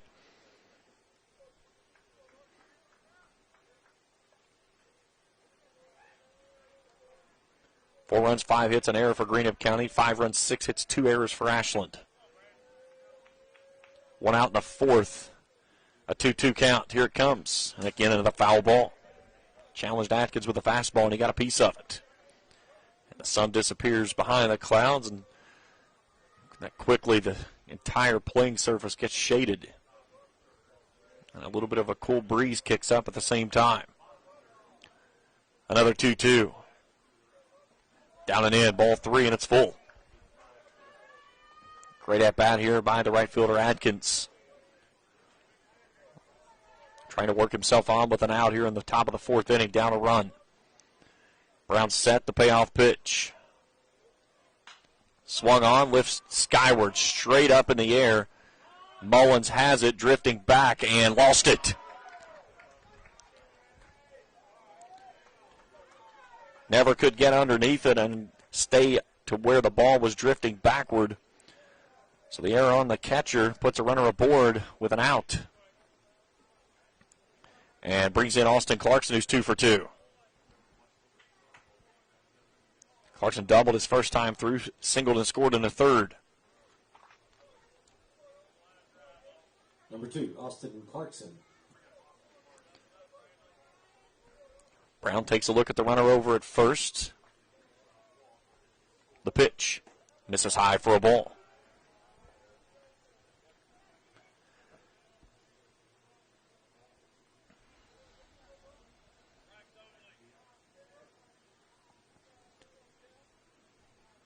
Atkins takes his lead from first base as Brown comes set from the chest. The 1-0. And this one's poked through the hole, right side, that's in there for a base hit. Atkins will slam on the brakes out at second, but a one-out single has 2 on for Carson Wireman, who comes to the plate with a 2 for 2 evening. Number 3, Carson Wireman. That'll bring Brewer in at the corner at third. Middle infield stays back for the double play ball. And Atkins is going to hold the runner at first base with a runner in front of him.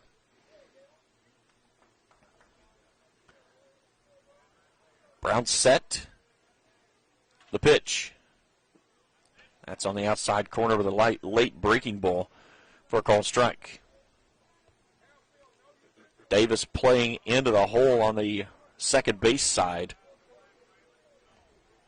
Big hole on the left side between short and third.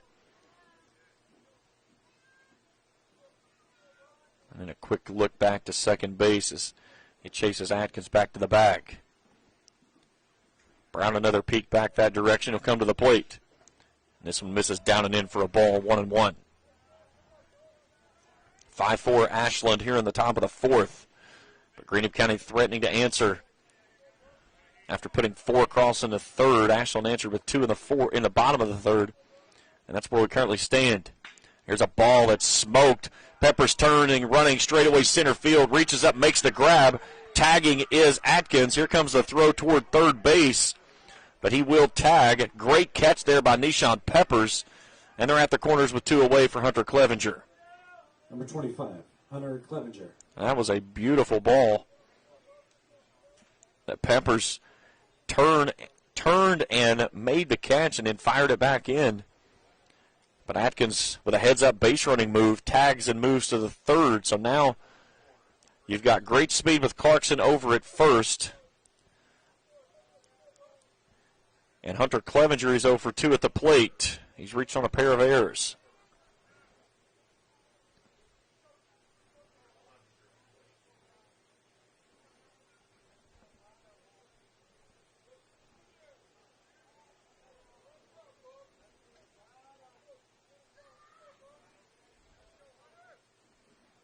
Brown takes a long look at Clarkson over at first base.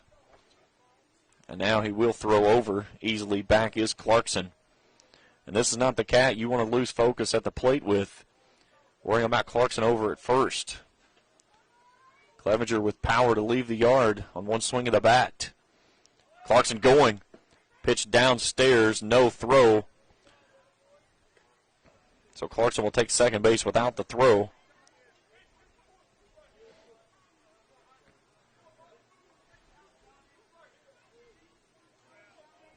So now 2 in scoring position for the Musketeers. The go-ahead run standing at second base.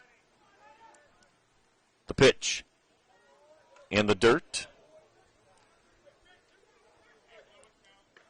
2-0. 2 outs, 2 on. Brock Kitchen stands in the on-deck circle.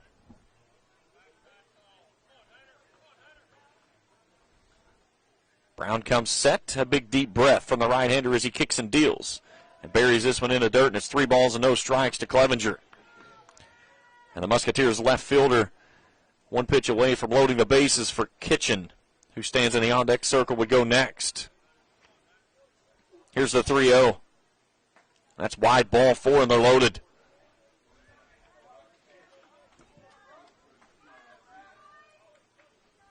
So that brings Brock Kitchen to the plate. Kitchen 0 for 1. Struck out looking in the first to end the inning and then walked in the third.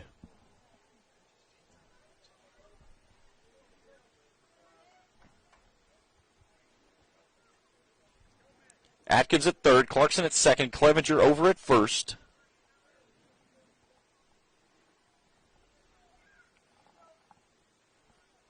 Now the catcher and umpire going through a collection of baseballs, finding one that Brown wants to use. Sun is shadowed by a big cloud off to the left side that has taken away all of our sunshine that's been covering up the playing surface for much of the ball game.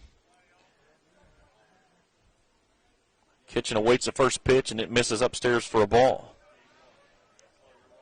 About an hour and a half into this contest, about another probably 30 minutes maybe before we'll be playing under lights. Bases juiced for the Musketeers with 2 outs. Kitchen looks at a pitch at the knees, inside corner, called strike 1-1. Cohen Underwood waits in the on-deck circle, would go next.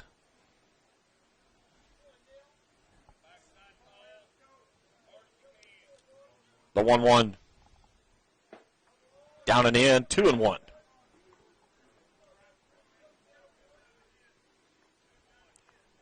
A player for Ashland jogging down the line that looks like Alley, going to loosen up. The 2-1. That ball is blistered deep right center field, but right at Peppers, who drifts into the gap and makes the grab and ends the inning. Got on it good, but just couldn't get it deep enough to get it out of here. And Peppers able to run underneath it and make the grab. Greenup leaves them juiced. They get no runs, 1 hit, 1 Ashland error. We go to the bottom of 4. And the Tomcats in front of the Musketeers 5-4. Back for more after this on the Kuwait Sports Network. Quality Marathon gasoline, great monthly specials on snacks and beverages, and fantastic service. Those are the qualities of Clark's Pump and Shops. You'll find a Clark's Pump and Shop near you in the Bluegrass State and beyond. And Rick and Brent Clark want you to know that they take pride in giving you the best prices and service, and they thank you for your patronage. Clark's Pump and Shops are a division of the John W. Clark Oil Company. Clark's Pump and Shops. Return, refresh, refuel. If you're looking for a complete discount pharmacy with old-fashioned service and excellent prices, look no more. Since 1979, Stultz Pharmacy has provided our area with the finest in pharmacy care, 24-hour emergency prescription service, free delivery, and drive-through service for prescriptions. Stultz Pharmacy continues to fill all of your expectations, and they carry a nice selection of gift items. Stop by Stultz Pharmacy today in Greenup and Wheelersburg. More than you expect from a pharmacy. Stultz Pharmacy. Bottom of the 4th inning, 5-4, Ashland in front of Greenup County as the Tomcats avoid disaster.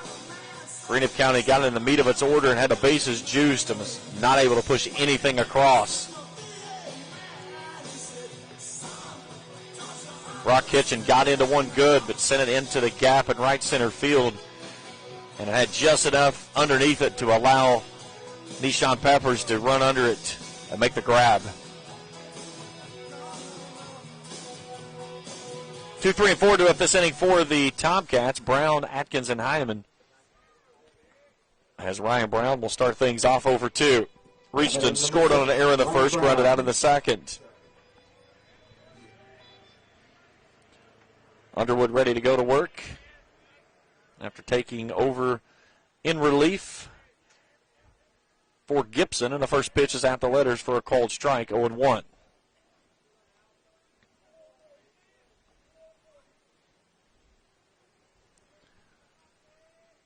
The right-hander back to work, the 0-1. Breaking ball outside corner, misses wide, 1-1. Here's the book on Gibson. He goes 2+, 5 hits, 5 runs, 3 earned. Strikes out 1 and walks 1. He hit 3.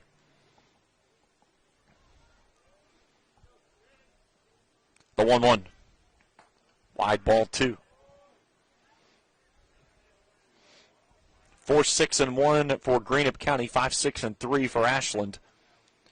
They've put 2 across in the first and the third and 1 in the second. The 2-1. This one's on the ground toward the shortstop, Hankins, and he bobbles this one off of his glove, and into shallow left field it goes, and a leadoff error.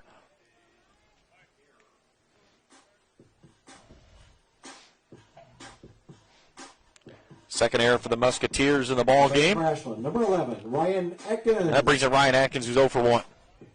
Atkins hit by a pitch and scored.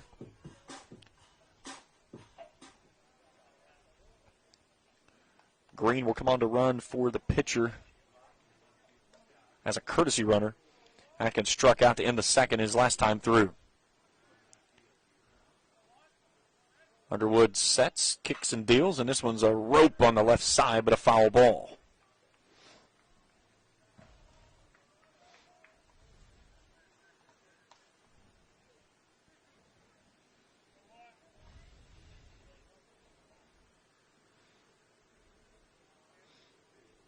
Now Wireman will go out to have a word with his battery mate.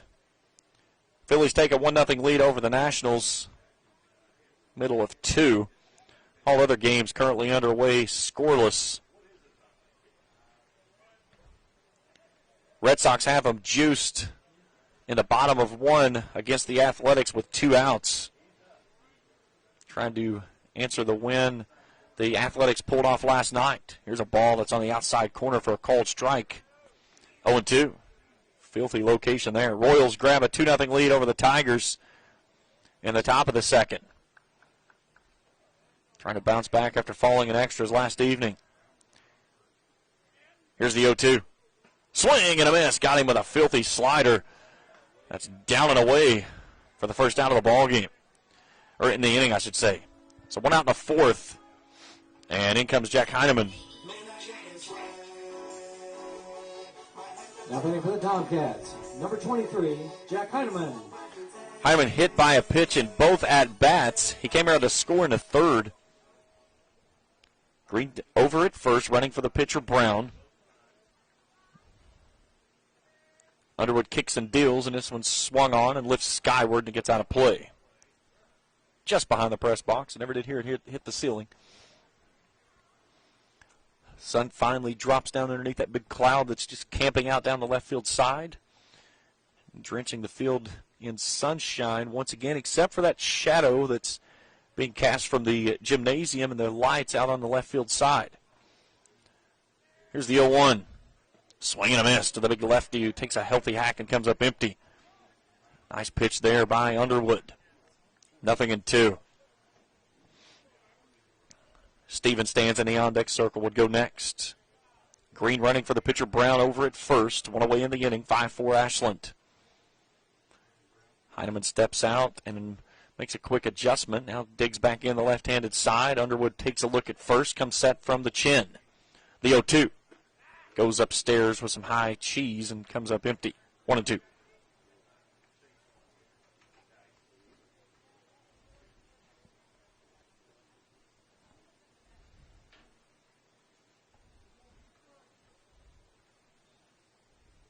A long study with his battery mate Wireman has the one he likes, the 1-2 offering. Off the end of the bat, a slow roller that finds its way into right field, and that's in there for a base hit.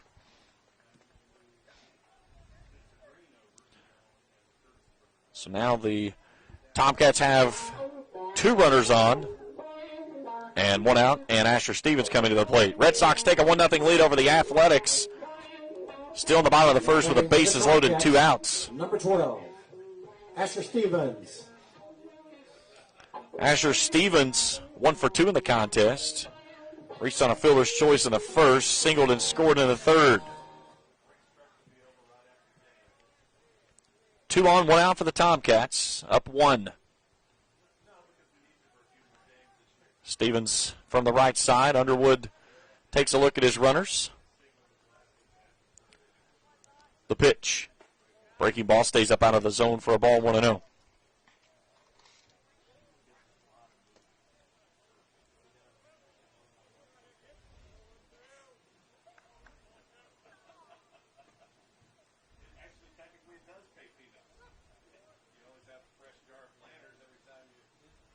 Here's the 1-0. That's in there for a called strike, late breaker that tumbles in at the knees, 1-1.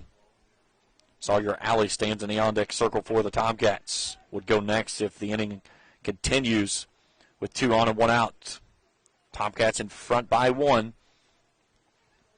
as the lights come on here at the stadium.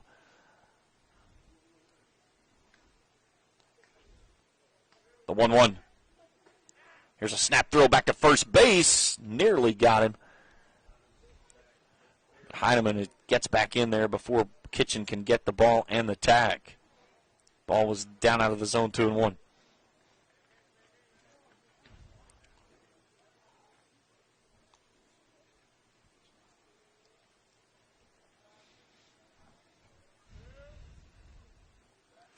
Wireman goes through his signs. Underwood takes a look at his runners. The 2-1. Breaking ball down and away, 3-1.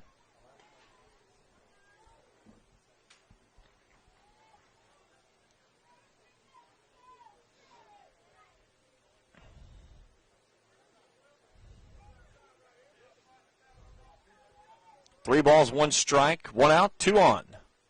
In the bottom of the 4th inning. The pitch. That one's fouled away. I think I got him on it right on the fist. They sent it back to the screen.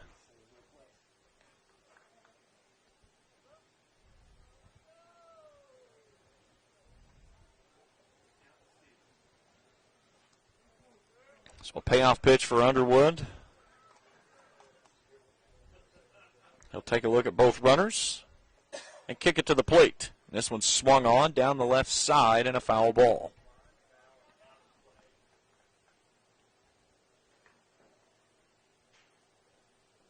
Trying to come in on the hands once again. He was way out in front of it.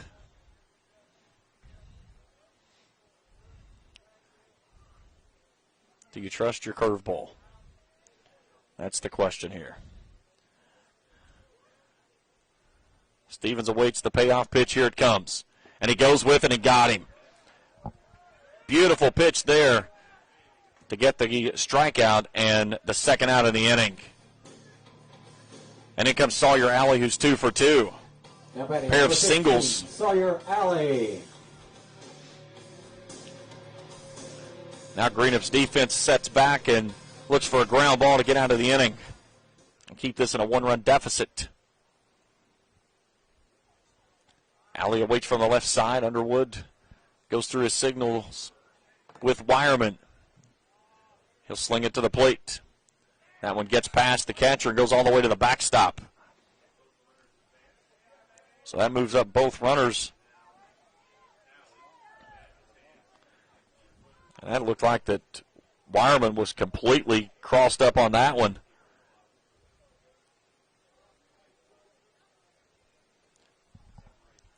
I don't know that was the pitch he was expecting to see. So now 2 in scoring position for the Tomcats with 2 outs. Underwood takes a big deep breath. Comes to the plate with a 1-0. That's up and in for a ball, 2-0.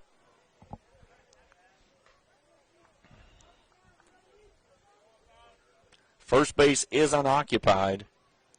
If they would walk Alley, who's gone 2 for 2, he's got 2 of the 7 hits for the Tomcats tonight. Nick Jividen stands in the on-deck circle. He's 0 for 2 with a pair of flyouts. The 2-0. Here's a throw down to third base. Back in easily is Green. The pitch misses wide, 3-0.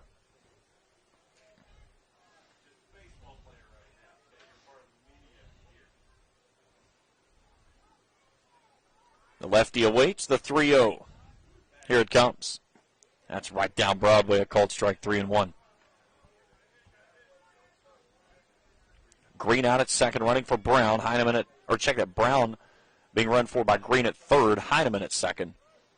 2 outs, bottom of the 4th, and a 1-run ball game. The pitch. 3-1, a chopper back to the mound. Underwood fields it, flips to first, inning over.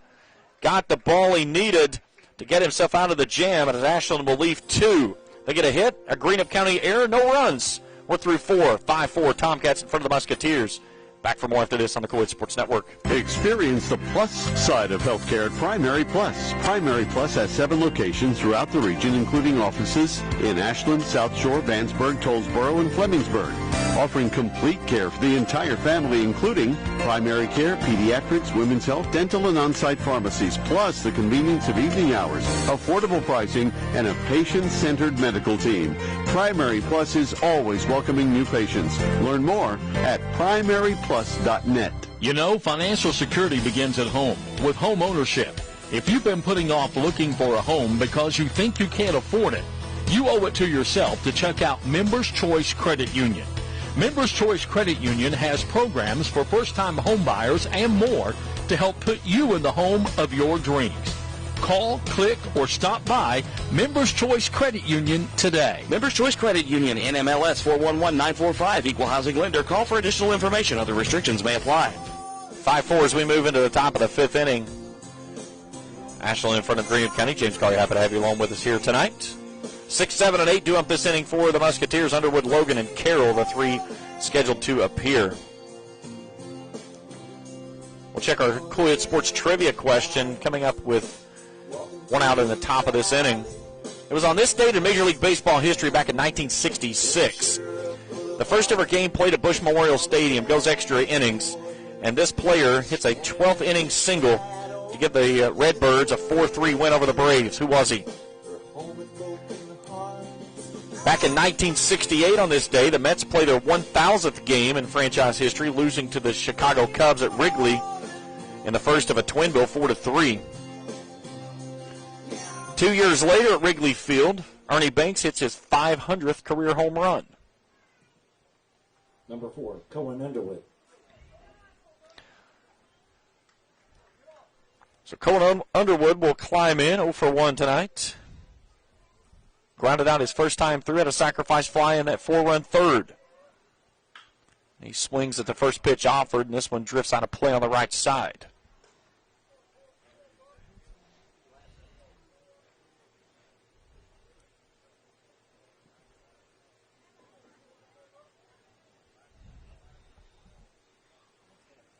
Brown, 80 pitches on this delivery. Goes down in the dirt. 1-1.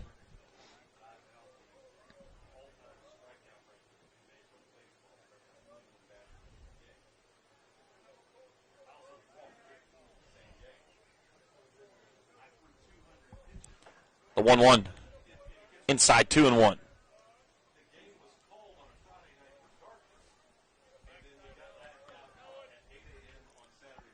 Sun's just about gone off to the left. The shadow's now creeping into the infield as this one's down on the shins. 3 balls and a strike to the Greenup County pitcher.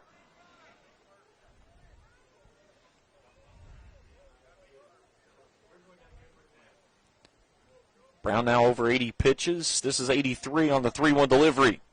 And this one's rocketed down the left field line. If that's a fair ball, it is a trouble, but it's foul.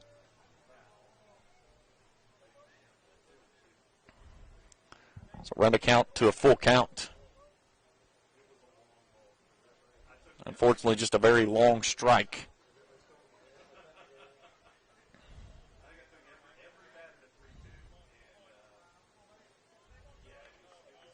Full count to Underwood. He climbs back in. Brown has the one he wants from Mullins. A big deep breath. The right-hander unleashes it and throws it wide for a ball, and the leadoff runner aboard for the Musketeers. And we'll get a courtesy runner for Underwood over at first.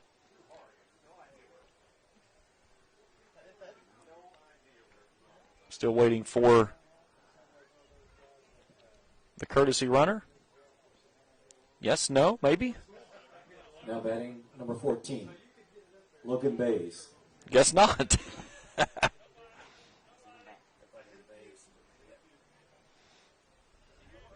So now we're going to get Logan Bays will come to the plate in a pinch hit in the position of Ty Logan. Bays a big stick from the right side. And he fists this one back to the mound. Brown fields it, throws to second, and it gets a double play ball. 1-6-3 2 away. And that was a beautiful play started there by the pitcher, Brown, who throws a strike to Jividen, Number 9, Cam Carroll. who turns it over. And with 2 outs, in comes Cam Carroll, who's 0 for 2.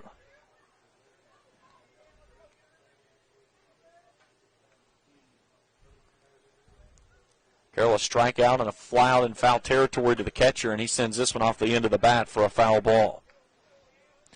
Well, the answer for our Coed Sports Trivia question tonight on this date back in 1966. Who was the man that gave the Redbirds their first ever win in Busch Stadium? Lou Brock. A 12th inning single for a 4-3 win over the Braves. Swing and a miss. 0-2. Lou Brock was one of the greatest baseball players to run the bases. He was fun to watch, watching Ricky Henderson chase down his stolen base record. Here's the 0-2 in the dirt. That was back when it was cool to steal bases. You had guys stealing over 100 a season. Now you're lucky to see guys get to the 30s. And that's a lot due to the fact of faster pitching and much faster and harder throws from the catchers. Here's the 1-2. Goes upstairs and misses 2-2. On this date back in 2004, Alex Cora goes 14 consecutive pitches in which he fouls off and then hits the 18th pitch thrown in the at-bat from Cubs reliever Matt Clement. Here's the 2-2. Misses high, ball 3. I watched that game. That was insane watching that at-bat. His pitch that he hits, a 2-run homer, and pushed L.A. in front 4-0 in that ball game. Payoff pitch with 2 outs of the inning. Here it comes. And it's fouled away.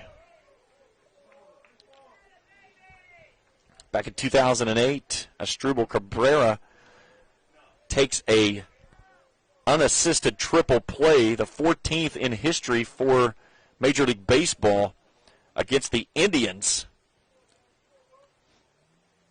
Or checked it against the Blue Jays, my mistake.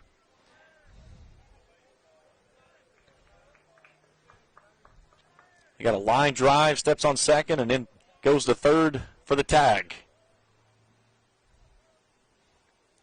Another payoff pitch. High, ball 4, and a 2-out walk issued to Carroll. And that brings us to Elijah Hankins, who's 1 for 2. Number 11, Elijah Hinkins. Hankins singled in the third, that 4-run third. Flew out to center in the 4th. Getting late here at Ashland. Musketeers down a run, 5-4 with 2 outs in the 5th. This one's inside for a ball. Brown creeping closer to that century mark, now at 93 pitches. 15 in the frame. Carroll takes his lead from first. Good speed over there. Brown a long study of the runner. The pitch. Up and in, 2-0. And I would say regardless of what happens here, this will probably be Mr. Brown's last batter that he sees.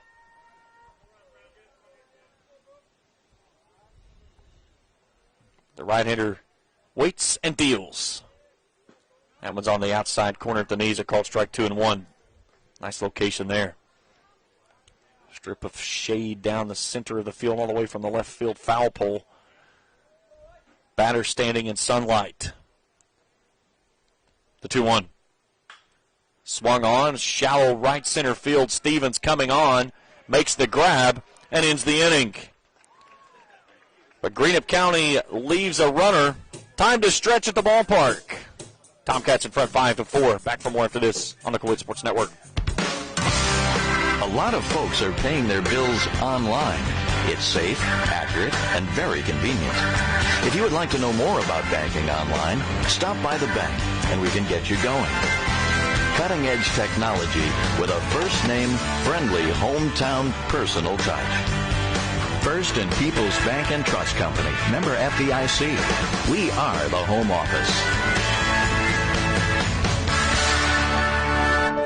What are the keys to better health care? At SOMC, we start by putting it right at your fingertips. Now you can have a virtual visit with your SOMC provider right through your personal online patient portal. And with our convenient app, you can use your tablet or your smartphone to have a virtual visit safely just about anywhere. Ask your SOMC provider whether a virtual visit is right for you. Southern Ohio Medical Center. Very good things are happening here. We move to the bottom of the fifth inning, 5-4 Ashland in front of Greenup County. James Carter, happy to have you along with us here tonight. Shannon Johnson checking in with our correct answer this evening. Had Lou Brock.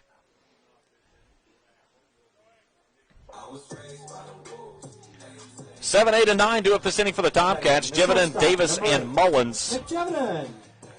Jeviden 0 for 2, a pair of flyouts in the first and the third. Underwood out to start his third inning of work in relief. Slings the first pitch wide for a ball.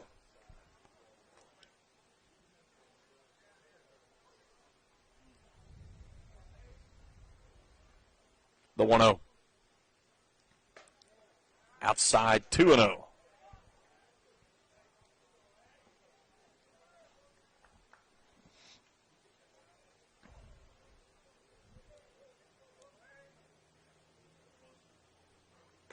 This one's high and away, ball 3. Logan re-enters the ball game in the position of Bays in the pinch hit, as he'll settle back in on at second base.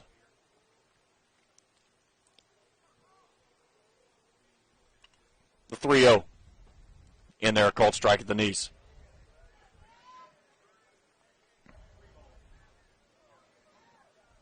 Four runs, 6 hits, 2 errors for Greenup County. 5, 7, and 3 for Ashland. The 3-1 from Underwood. Sent to the left side, diving, and cannot get there. Was both the third and the shortstop. A seeing eye single into left, and a leadoff man aboard for the Tomcats once again.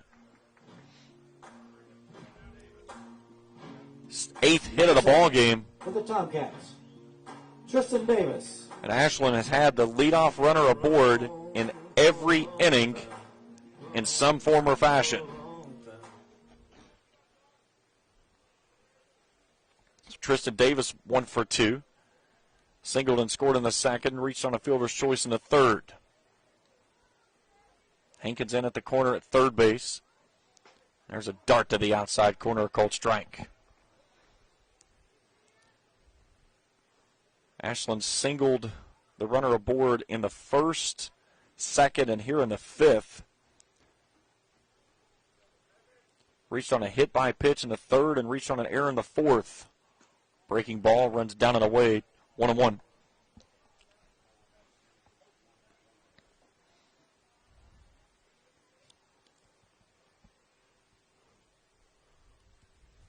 Underwood checks the runner at first base, comes set in the pitch.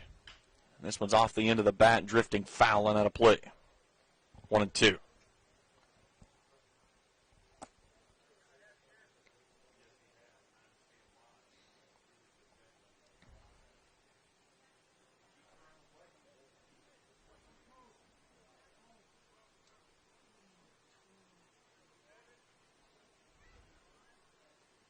The pitch. Swing and a miss. Got him with the hook. And a change to point out for just a second here. Logan Bays has remained in the ball game. He is now in right field. Bradley Atkins has come in to play second base. So Logan stays out of the ball game. So Bays in and left. Atkins out at second base. So one away. In comes the catcher, Brett Mullins, and he smokes this one deep right field. Bays turning, has it sized up, makes the grab, 2 away. And back to the top of the order, the Tomcats go, and Nishan Peppers, who's 1 for 3. Singled in the first, reached on a fielder's choice in the second, and flew out in the third. 5-4. And that's going to be it for Mr. Underwood. Call to the bullpen for the Musketeers.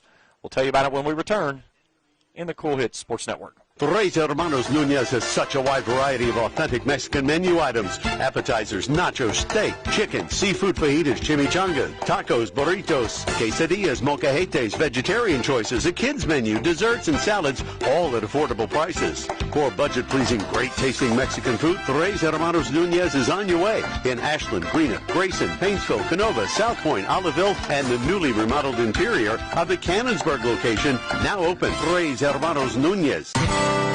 Where does your money go? When you bank with us, your deposit becomes your neighbor's loan. A real estate agent sells a house. They get a commission. They deposit it with us. We use it to make an auto loan to one of our customers. Hometown people helping each other grow.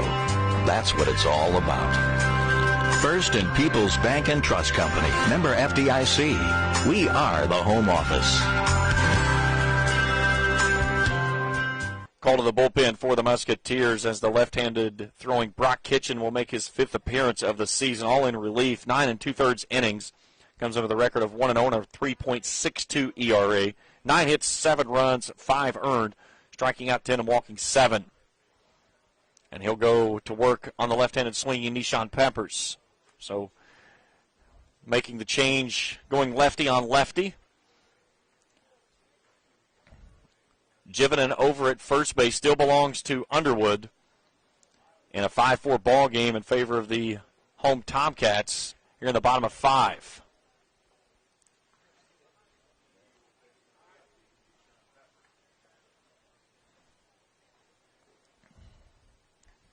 Greenup County will be in the top of the order in the visiting 6th. Atkins, Clarkson, and Wireman.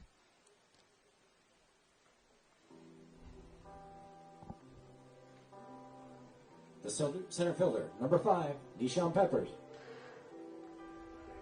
So Peppers will dig in the left side. Jivinen over at first base. Underwood will move over and play first base now.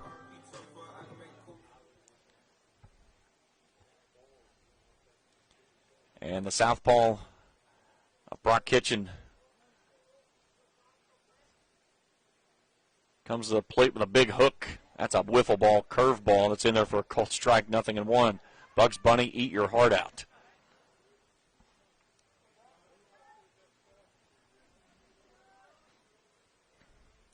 Kitchen set, the pitch. Another breaking ball, and he rolls over this one right at the second baseman, Atkins, who bobbles it as he kicks it off the corner of his glove for another error, the 3rd in the ballgame on the Musketeers, and the inning continues for the pitcher, Ryan Brown. Got the ball that he wanted, and the second baseman, Atkins, can't field it cleanly. Ryan Brown.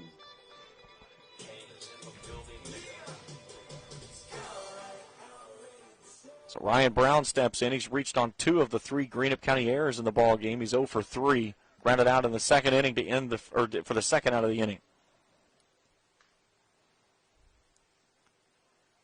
Kitchen comes to the plate and a breaking ball that gets away from the catcher, and both runners advance.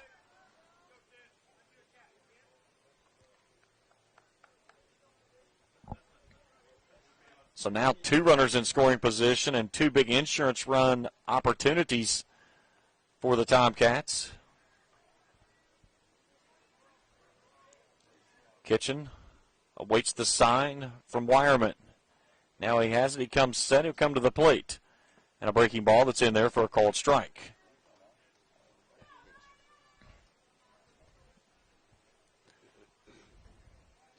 He's thrown 4 pitches so far, and they've all gone for the curveball.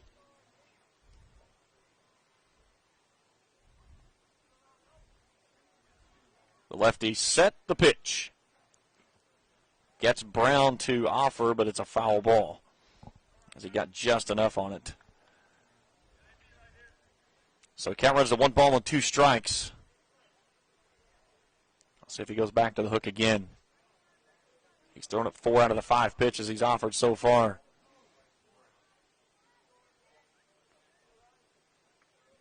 A long study by the southpaw. The set and the pitch. Breaking ball stays up out of the zone, 2-2.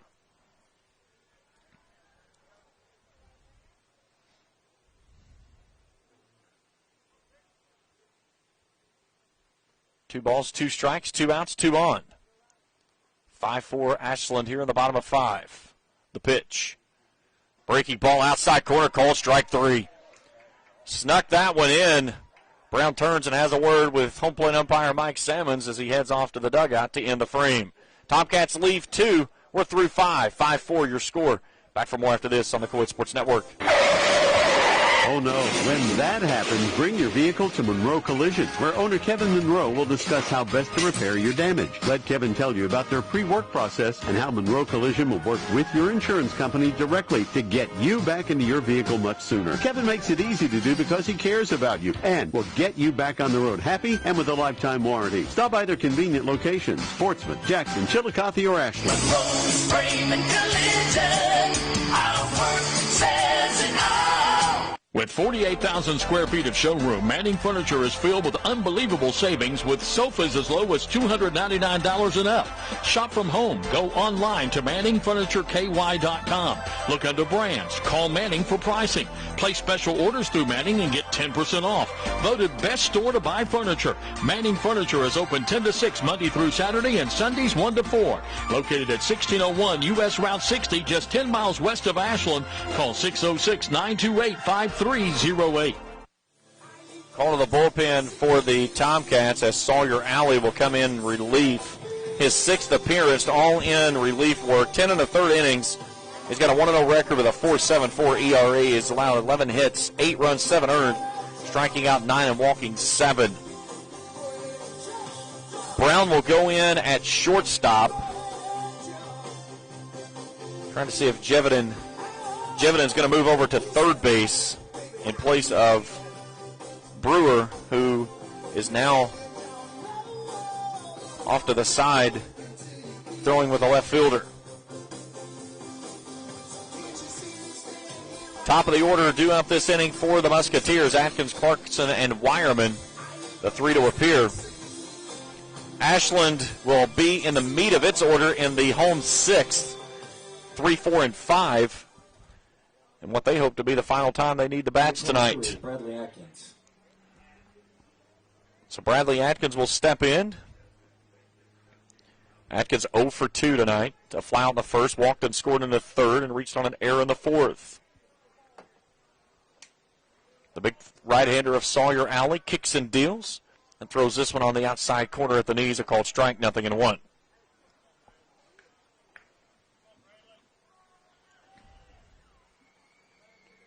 The 0-1. Swing and a miss. He was trying to park that one to Dairy Queen. Gave a healthy hack, but come up empty. Here's the 0-2. That one's down and away for a ball, 1-2.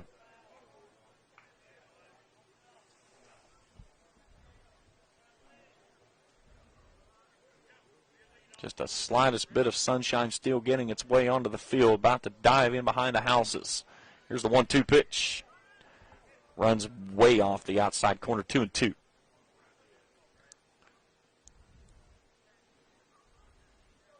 Right-hander high on the hill. The 2-2 offering to the leadoff hitter of Atkins.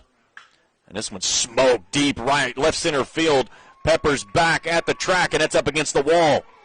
Atkins on his horse. He'll motor in and slide in safely for a leadoff double. He got that one good as he hits it into the gap in left center field. And the tying run aboard, and the go-ahead run now at the plate on Austin Clarkson, who's 3 for 3. Clarkson doubled in the 1st, singled in the 3rd and the 4th, came around to score in the 3rd. Reached on that bunt single down the line, in which Brewer at the time couldn't make a play on. Didn't really have much of a chance either way. So that one runs down and in for a ball. Jevinen playing back about a step in front of the bag over at third base. All kinds of real estate for the speedster of Clarkson to try to poke one down the line again if he wants to. This one's in the dirt. Atkins will hold out at second base. 2-0. Carson Wireman in the on-deck circle. The pitch. And he smokes this one into the gap, right center field. That one's going all the way to the wall. That one's going across the wall. That baby is gone. A 2-run blast from Austin Clarkson. Greenup County takes the lead 6-5. Clarkson's second-round tripper of the year. And the senior got all of that one into the gap in right center field between the scoreboard and the flagpole. A 4-for-4 evening for him. And the Musketeers back in front by a run. Number 3, Carson Wireman.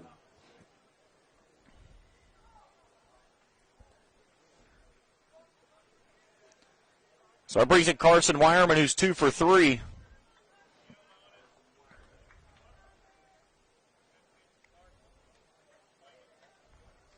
Alley's first pitch to him is right down Broadway, a called strike.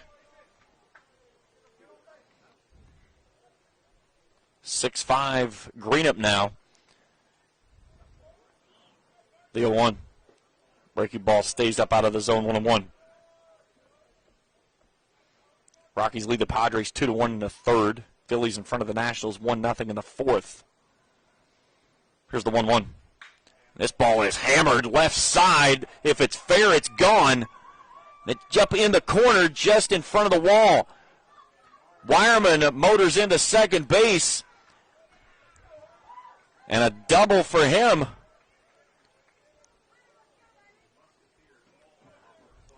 And I was looking down the line, looking between posters on the fence, and then as I leaned over, I got a face full of sun, so I lost it, obviously.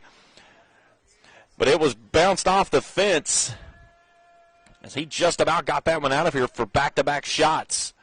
So now Hunter Clevenger 0 for 2 climbs in. He looks at a pitch outside for a ball.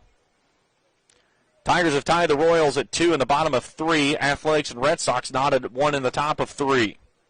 Everybody else playing currently in a scoreless affair. Clevenger's reached twice on an error and walked his last time through, and that one hit him. So he'll take first and put 2 on for Brock Kitchen. Ashland looked to be possibly cruising to its 10th win of the season, and now finds itself behind 1 and 2 on and nobody out.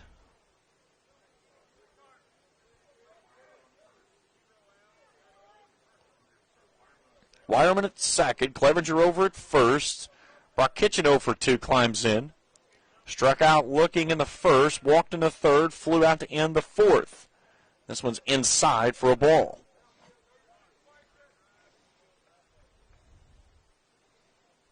This is where you got to be smart on the bases and don't run yourself into a double play. The 1-0. Up and away for a ball, 2-0.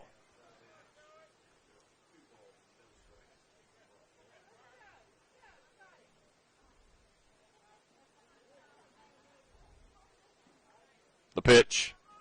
And they go with a hit and run, and that one finds its way in there for a base hit. 1 run's going to come around to score. Here comes Clevenger into third. It's going to be a double for Brock Kitchen, and Greenup County leads at 7-5. Perfectly executed hit and run.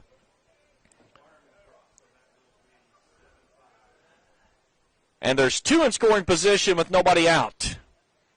And here comes a visit from a member of the Ashland coaching staff.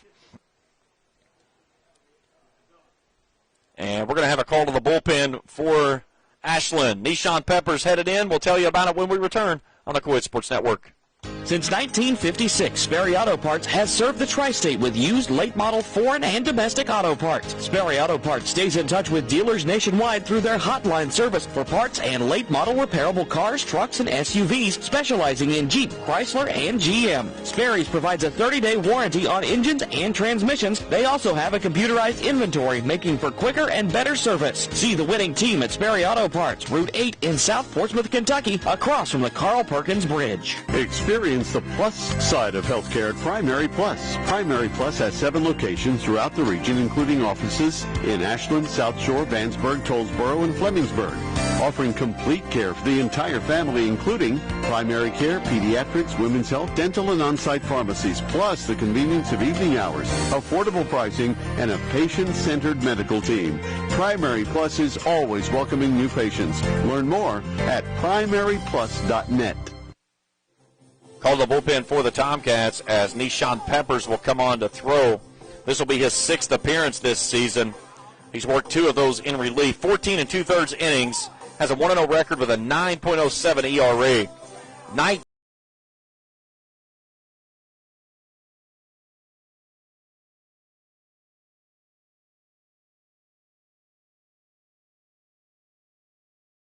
Okay, so Atkins will go to center.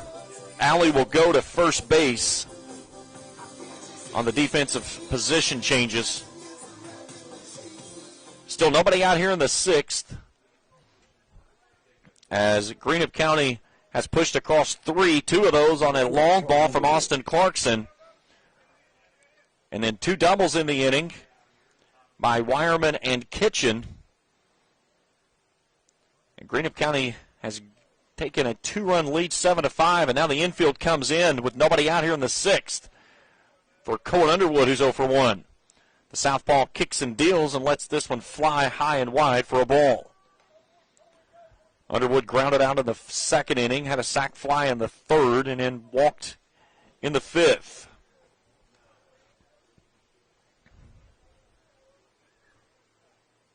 The 1-0. This one's lifted skyward, straightaway center field. Atkins has a beat on it. Tagging is Clevenger. Here comes the throw to the plate. Coming in easily is Clevenger, the sacrifice fly, the 2nd time tonight for Cohen Underwood, and makes it 8-5 Greenup County.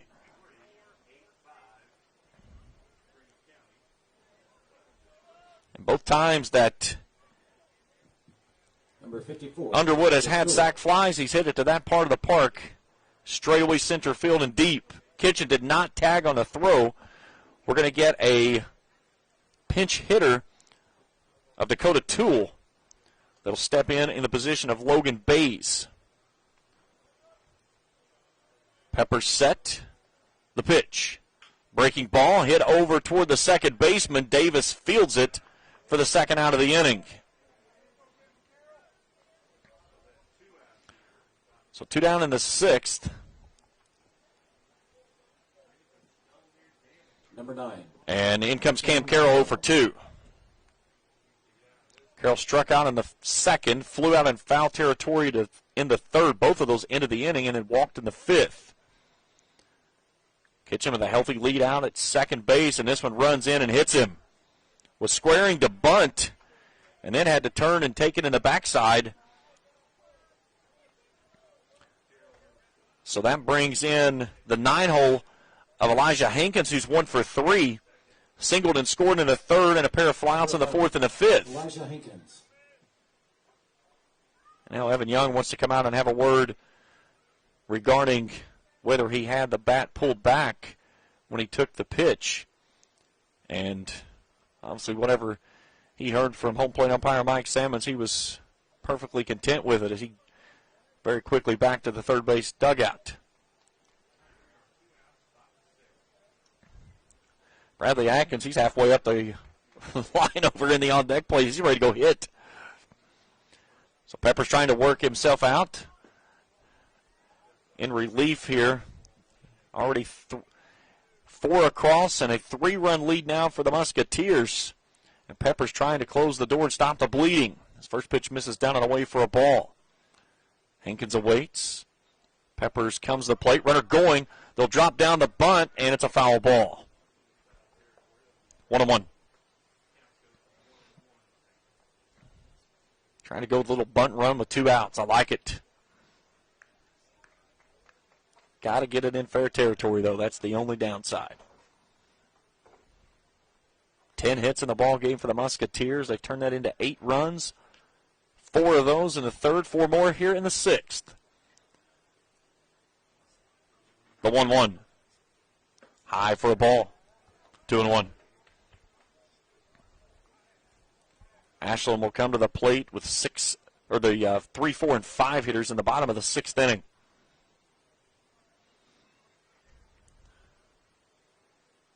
2-1 offering. Runner going.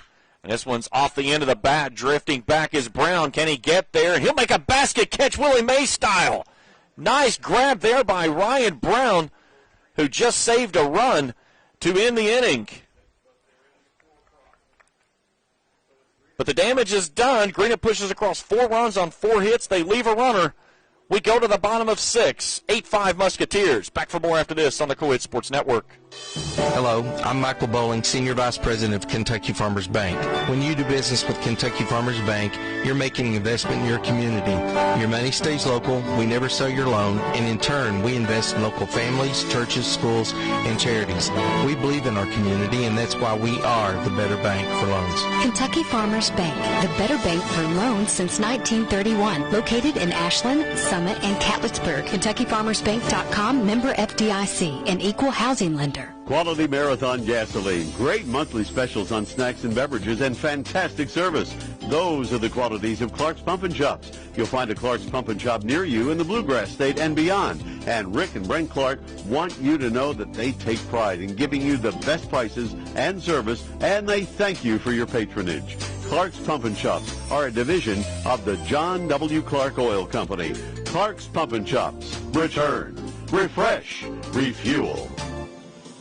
Bottom of the 6th inning, 8-5, Greenup County in front of Ashland. James Carter, happy to have you along with us here tonight on a beautiful evening for baseball. Low 60s when we started this ball game. A little bit of a slight breeze. The breeze has gone away for the most point, but currently showing 59 degrees. The sun has finally settled in behind the houses there down past the left field wall. Lights on at the stadium and getting late in this one. Some 2 hours and 15 minutes into the game, and it's been a dandy.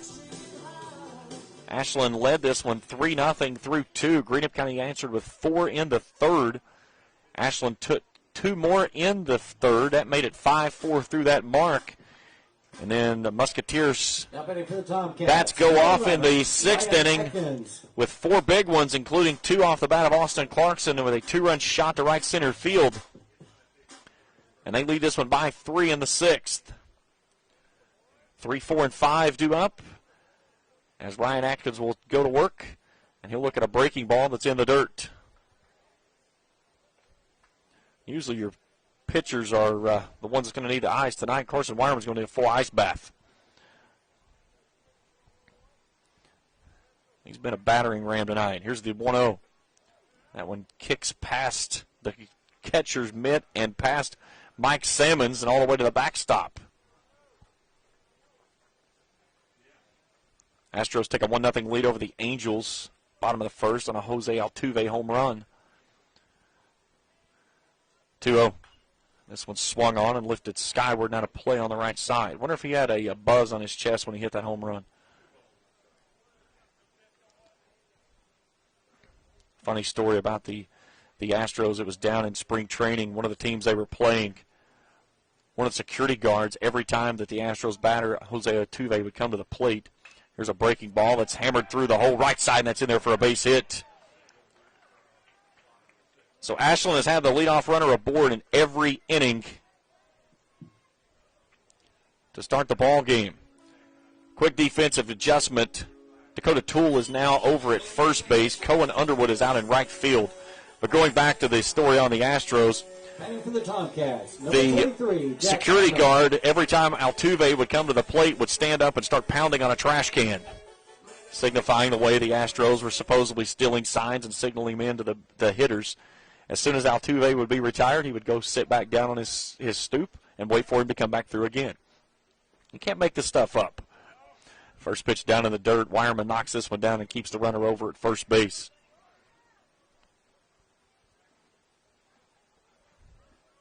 The best one came earlier this week, though, when the Reds and the Pirates got in a standoff after the national anthem.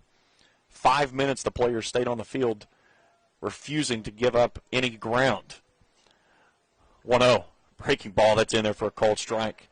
David Bell, the skipper for the Reds, got a phone call from the league president that said no more.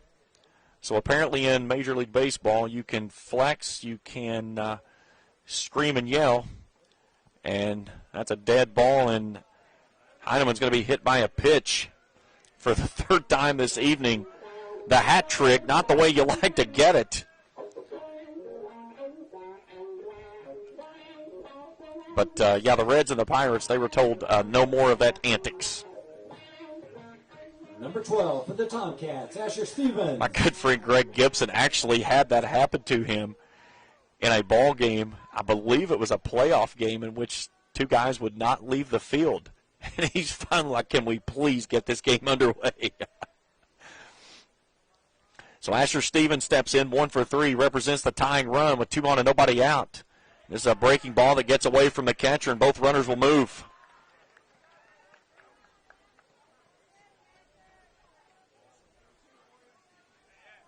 So now Atkins goes to third, Heineman out at second.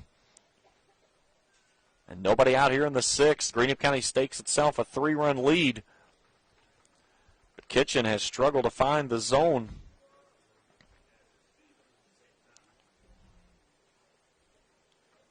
"15 pitches, only 8 of those have gone for strikes. And in this inning, 3 of the 8 that he's thrown has gone for strikes.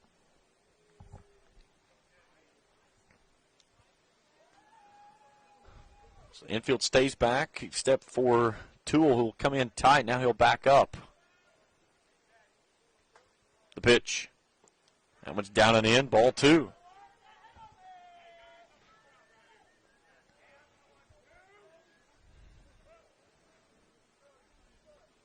Sawyer Alley awaits in the on-deck circle.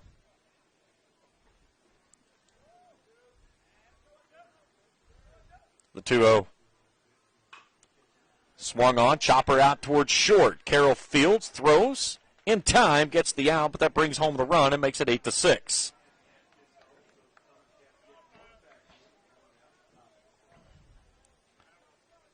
Heineman does not advance on the throw, so he's still on at second base. So make it 8-6 Greenup County here in the bottom of the 6th inning with an out, and Sawyer Alley 2 for 3 stepping in. Alley 2 singles in the 1st and the 3rd, grounded out back to the pitcher in the 4th, in which they had 2 runners on, 1 in scoring position, and Cohen Underwood got a nice ground ball back to him to end the frame. So lefty awaits as he'll go to work on the lefty. And this one's cue-balled off the end of the bat, rolls over into the on-deck circle on the third base side for a foul ball. 0-1.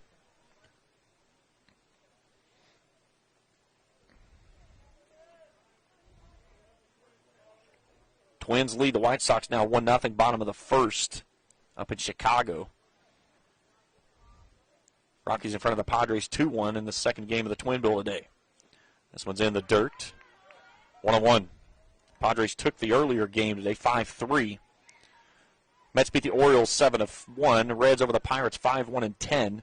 Indians walk it off against the Cubs 2-1 in the 10.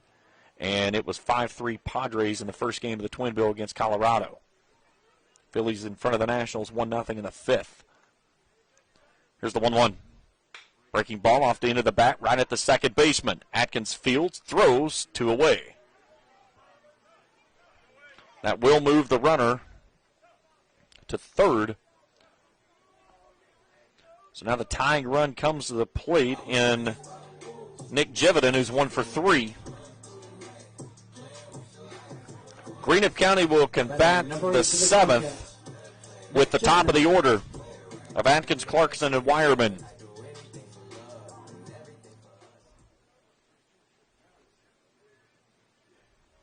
They sent 9 hitters to the plate in the 6th and did the same thing in the 3rd. And the first pitch offered to Jividens off the end of the bat, now to play on the right side.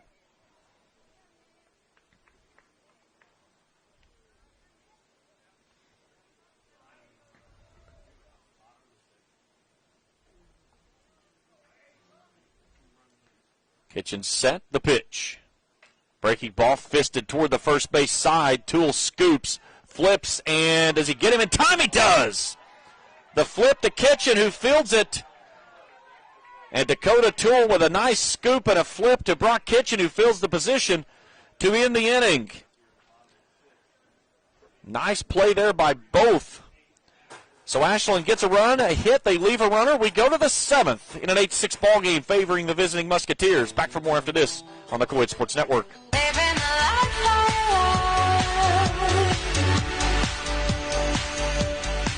Someone will be with you. Don't know when.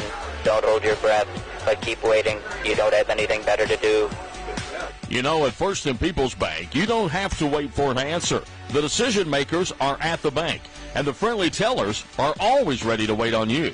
First and People's Bank, the home office.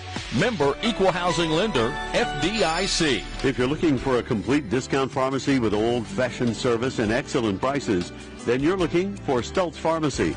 Since 1979, Stultz Pharmacy has provided our area with the finest in pharmacy care. 24-hour emergency prescription service, free delivery, and drive-through service for prescriptions. For hometown service, see the professionals at Stultz Pharmacy in Greenup and Wheelersburg. More than you expect from a pharmacy. Stultz Pharmacy. Top of the 7th inning, 8-6 Greenup County in front of Ashland. James Carr, happy to have you along with us here tonight on the Co-Ed Sports Network. Musketeers trying to move to 13-12 and get above 500. Ashland looking for its 10th win of the season. They currently sit at 9-13. Austin Clarkson, did he do enough to make up for his base running blunder in the first inning, in which it cost the Musketeers a run, with a 2-run shot in the 6th? We shall see if it plays out. Yuli Gurriel goes yard for a 2-run shot. Astros in front of the Angels now 3-0 in the bottom of the first. Number 23, Bradley Hankins. So back to the top of the order we go for Greenup. After the second time in the ballgame, they send 9 to the plate. Bradley Atkins will lead off the inning, and he looks at a pitch down and away from Nishan Peppers for a ball, 1-0.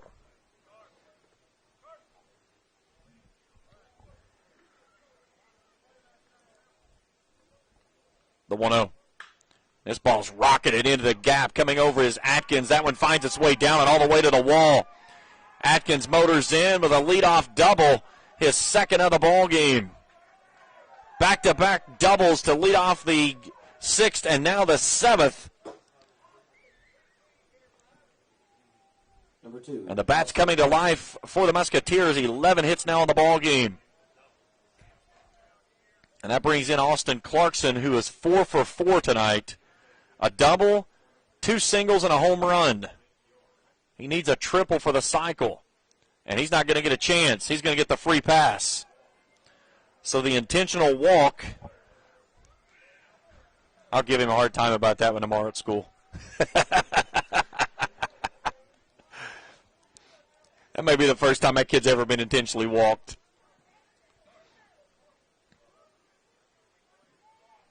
Number 3. So that brings in Carson Wireman.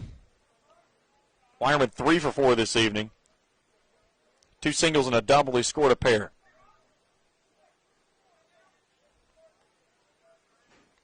Peppers takes a look at second, comes to the plate, and empties a breaking ball in the dirt that moves both runners 90 feet.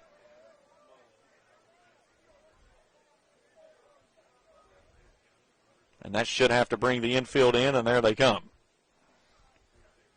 So with nobody out here in the 7th, infield comes in. And now if Wireman can smoke one through the hole, he'll score 2 more. 2 big insurance runs for the Musketeers. A breaking ball through the hole, left side, base hit. They're going to bring Clarkson. No, they'll throw on the brakes at third. So the RBI single makes it 9-6 and a 3-run lead once again for Greenup. But the 4th hit of the ballgame for Carson Wireman. Number 25, Hunter Clevenger. Puts runners at the corners with nobody out.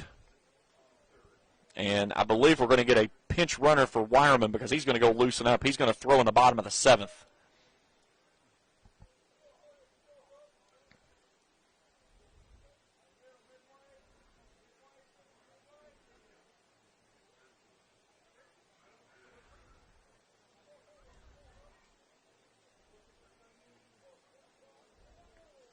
So we'll see if they will run for him or not. Looks like he's going to stay on the field.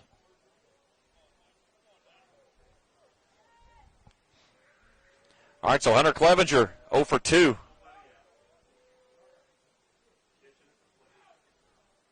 This one's a ball hit hard to the left side, but a foul ball. So if Greenup County can put across enough runs, I don't know that they'll go to Wireman and save him for Friday night when they get back underway for the 4th time this week. Here's the 0-1. Breaking ball up out of the zone, 1-1.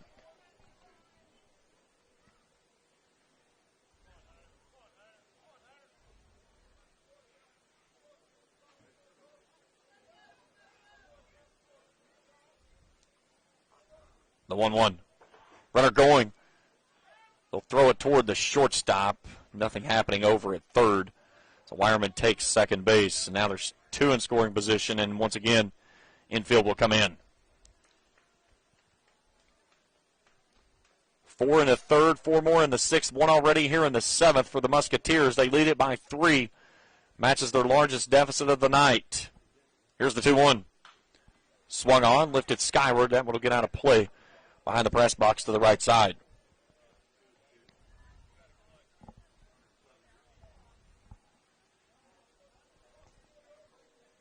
Two balls, 2 strikes, nobody out, 2 on.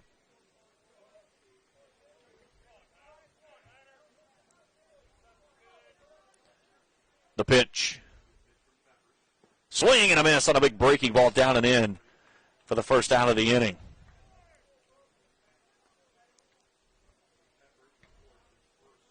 And that brings in Brock Kitchen, who's 1 for 3. Number 7. Kitchen doubled his last time through.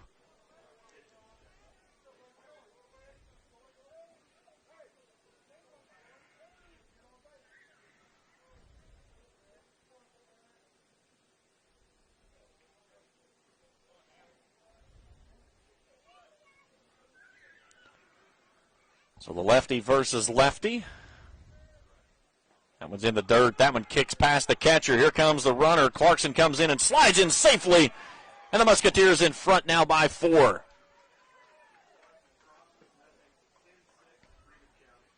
Wireman moves over to third base now.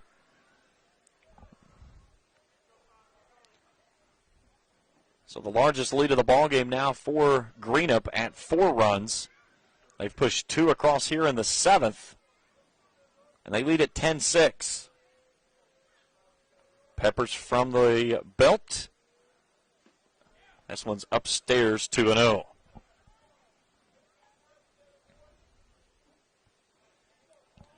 Passing the 2.5-hour mark of this ball game. It's been a back and forth affair. Ashland led this one 5-4 after 3, and it's been all Greenup since. Here's the 2-0. Swung on, lifted skyward, and gets out of play. Just behind the press box. Heard that one hit concrete. 2-1. Infield stays in with Wireman over at third base with an out.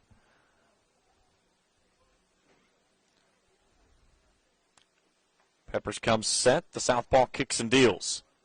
This one's lifted skyward left side, drifting out of play past the dugout.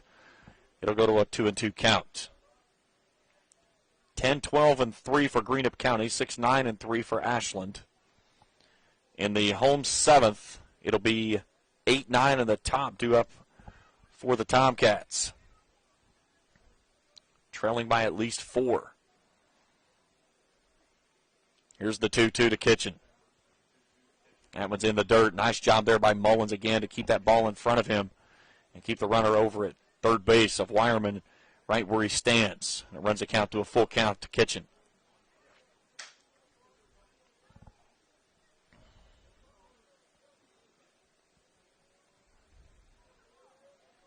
Here's the payoff pitch.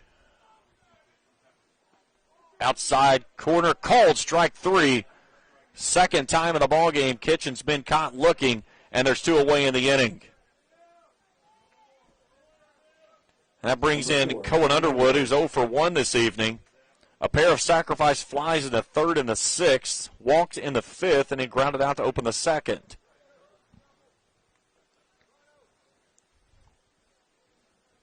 Peppers will go from the windup now as this ball's over top of his head for a ball 1-0. Wireman out at third base. Represents a very big insurance run in a 4-run lead for the Musketeers here in the seventh. The 1-0. Off the end of the bat, drifting out of play on the right side and gets out of play. Stevens coming on, giving chase, but could not get there. Count runs to 1-1 strike. Dakota Toole stands in the on-deck circle, would go next. Stay tuned with us after the game, the post-game show. We'll check all the scoring and stats with this, and we'll talk with head coach Greg Logan, get his thoughts on tonight's, hopefully, victory for the Musketeers. The 1-1, fouled away. Sent that one off to the right side again, and the count runs to 1-2 strikes to the now right fielder for the Musketeers. Started as a designated hitter, came in relief, played 1 inning at first base, and now is out in right field. 1 2 strikes, 2 outs. Peppers into his windup, kicks and deals. Down in the dirt, Underwood starts to offer, lays off. It's 2-2.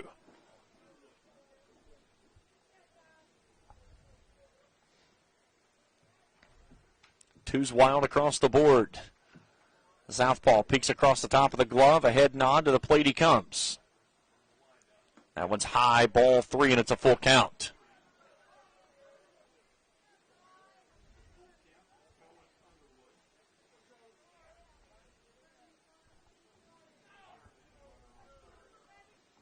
So the payoff pitch to Underwood. Here it comes. And it's blistered back through the middle. That's in there for a base hit. That unlaced Peppers off the bump. A 2-out RBI single makes it 11-6. Number 54, Dakota Toole. So that brings in Dakota Toole, 0 for 1.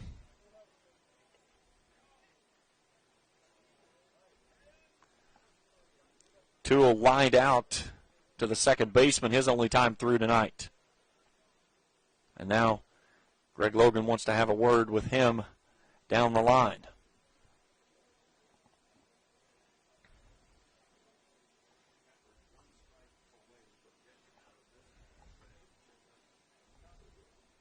And there goes Carson Wireman down to the bullpen. That may have just been a little bit of a stall tactic to try to draw a little bit of extra time to let your guy get down there and loosen up. So 2 away. Underwood over at first with a 2-out RBI single to give it a 5-run lead for the Musketeers here in the 7th. That one's at the knees, a called strike, 0-1. 13 hits tonight for the Musketeers. They've turned that into 11 runs, 7 coming in the 6th and the 7th inning. The other 4 in the 3rd. The 0-1. High and away for a ball, 1-1.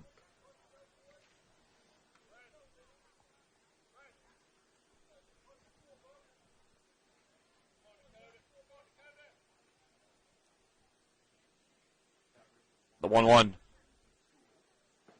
Big swing and a miss. He was trying to get everything he could get on that one. Now you got to shorten up and clutch up with 2 strikes.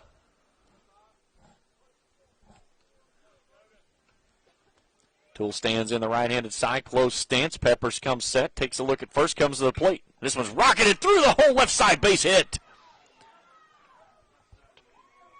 14th hit of the ball game for the Musketeers, and Toole with a 2-out single keeps the inning alive and brings in Cam Carroll.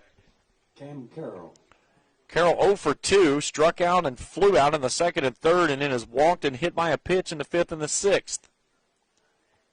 8th batter to come to the plate in the inning for the Musketeers.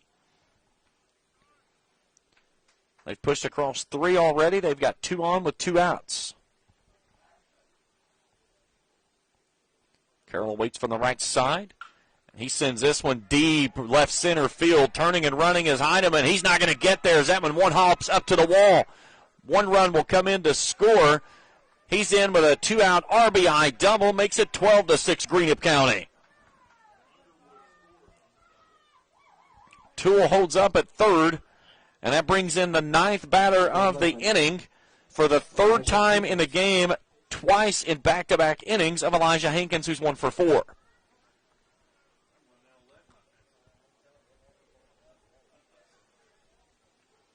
Hankins singled his first time through in the 3rd and had 3 flyouts in the 4th, 5th, and 6th. This one's high and wide for a ball. 1-0.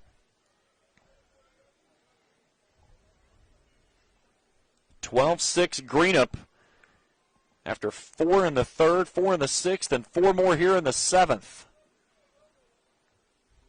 Here's the 1-0. Fouled away.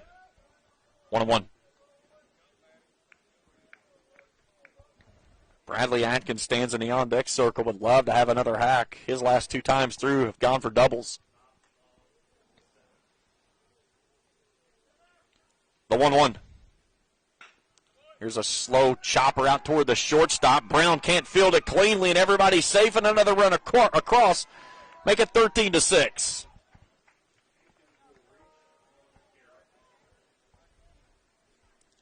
Fourth error of the ball game for the Tomcats. And now they're at the corners. And the 10th batter of the inning of Bradley Atkins coming to the plate, who's 2 for 4, and his last 2 have gone for doubles. And they're going to play the hard shift on him now. They've got Atkins all the way in the gap in left center. You could land a small airplane between the center fielder and the right fielder from where they're currently playing with that major shift on Atkins. And Ryan Atkins is playing him right where he's hit his last 2 balls.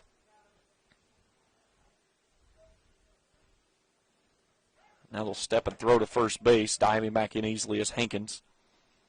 Carroll over at third. 2 outs in the 7th. Greenup County with 5 across in the frame.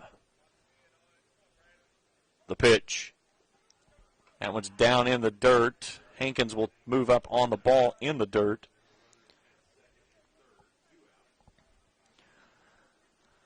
So now 2 in scoring position, but still 2 outs, and Peppers will go from the windup now. Atkins settles in. The 1-0. Swing and a miss. Goes upstairs after the high cheese and comes up empty. 1-1.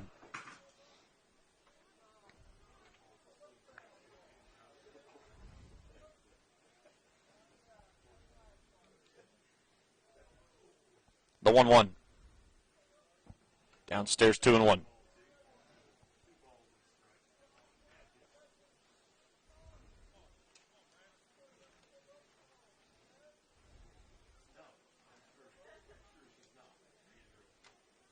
The pitch. Fouled away. Kind of half-hearted check swing as he just got on it on the upstairs pitch that sent it to the screen straight back. 2 balls, 2 strikes. 2 on, 2 out. 13-6. Greenup County in front with 5 across here in the 7th. 10th batter of the inning. Now Peppers steps off and wants to talk to Mullins.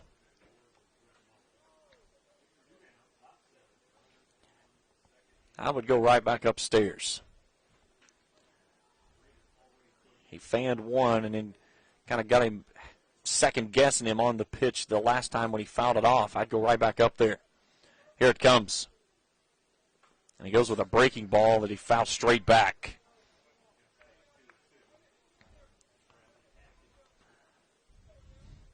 Challenging with the fastball.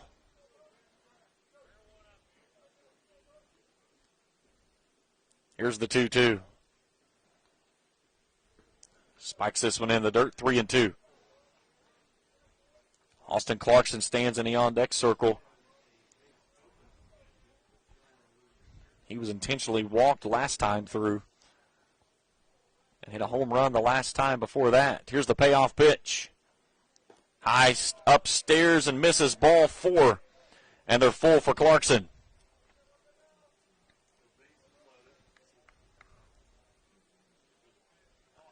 So Clarkson yelled Yahtzee in the 6th with a 2-run blast to right center. He's 4 for 4 tonight with a double, 2 singles, a home run, and a walk, an intentional walk. Shy a triple of the cycle.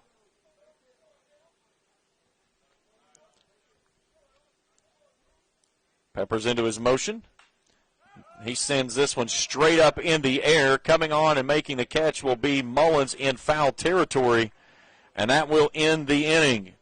But the major damage is done as Greenup County pushes across 5 runs on 5 hits and 1 Ashland error, and they lead at 13-6 as we go to the bottom of the 7th. Back for more after this on the Co-Ed Sports Network. What are the keys to better health care? At SOMC, we start by putting it right at your fingertips. Now you can have a virtual visit with your SOMC provider right through your personal online patient portal. And with our convenient app, you can use your tablet or your smartphone to have a virtual visit safely just about anywhere. Ask your SOMC provider whether a virtual visit is right for you. Southern Ohio Medical Center. Very good things are happening here. You know, financial security begins at home with home ownership. If you've been putting off looking for a home because you think you can't afford it, you owe it to yourself to check out Members Choice Credit Union. Members Choice Credit Union has programs for first-time home buyers and more to help put you in the home of your dreams. Call, click, or stop by Members Choice Credit Union today. Members Choice Credit Union, NMLS 411945, Equal Housing Lender. Call for additional information. Other restrictions may apply. Call to the bullpen for the Musketeers as the right-hander of Carson Wireman will come on to pitch in relief. Wireman has not pitched since the weekend in the tournament down at Fayette County, in which he worked a complete game victory. Wireman, this will be his 9th appearance, only his 2nd time he's come in relief. 37 2/3 innings of work with a 5-1 record, a 1.49 ERA.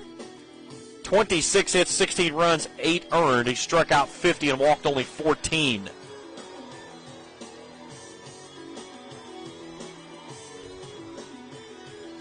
So let's see where everybody lands. Bradley Hankins is going to go behind the dish. Kitchen will go back over to first base.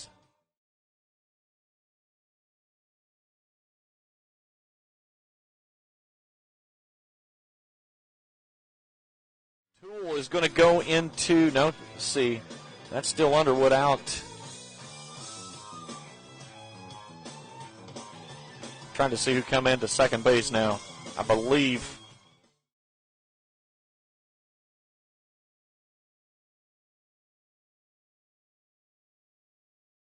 Logan came back into the ball game. Yeah, he did. Okay, so Ty Logan re-enters the ball game out at second. On the mound for Greenup, number 3, Carson Wireman. So it's Clevenger, Clarkson, Underwood, Hankins, Carroll, Logan, Kitchen, Atkins behind the dish, and Wireman on the bump.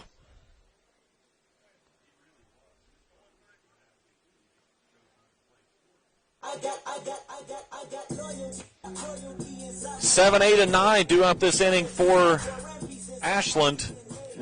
And number 13, Colin Howard. We're going to have a pinch hitter in the spot for Tristan Davis, as Colin Howard will come to the plate. This will be only his 5th plate appearance. He's batting .250, 1 for 4 on the season. First pitch, a fastball down and away for a called strike.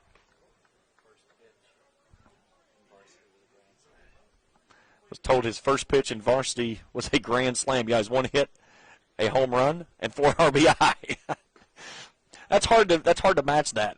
That's like the kid in college baseball to start this season off for FAU that hit back-to-back grand slams in the same inning. It's like anything you do after that, your slugging percentage is going down. You can't do anything about it. 2 balls and a strike.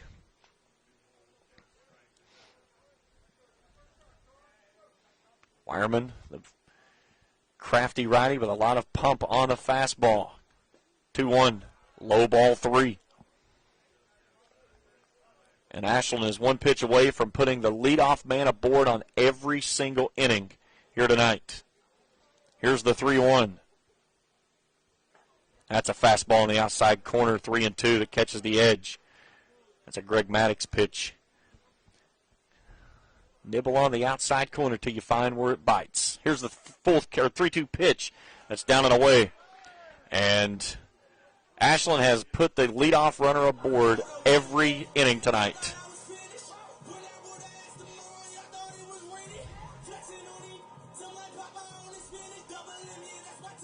Now batting for the Tomcats. So brings in the catcher, Brent Mullins. Brent Mullins.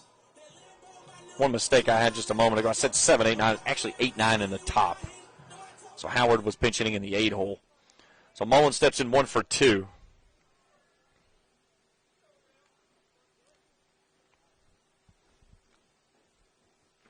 There's a dart to the outside corner, lower part of the zone, 0-1. Mullins singled in the 3rd, walked in the 2nd, and then flew out in the 5th. Tomcats down 7, needing any form of base runners they can find, and quickly Mullins behind, 0-2.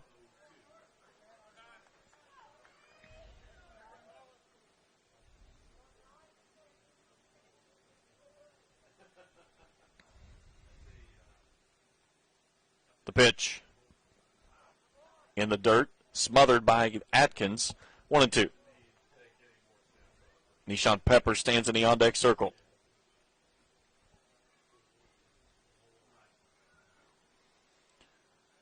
Runner aboard with nobody out, 1-2. Upstairs, 2-2.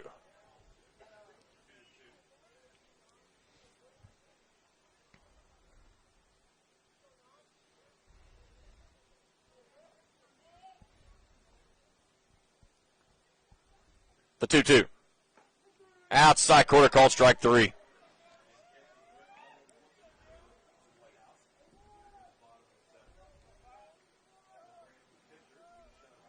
Sixth strikeout of the ball game by Greenup County pitching. And back to the top of the order we go in Nishan Peppers, who's 1 for 4. Number 5, Nishan Peppers. Led off the first with a single. Fielder's choice fly out, reached on an error his last 3 times through.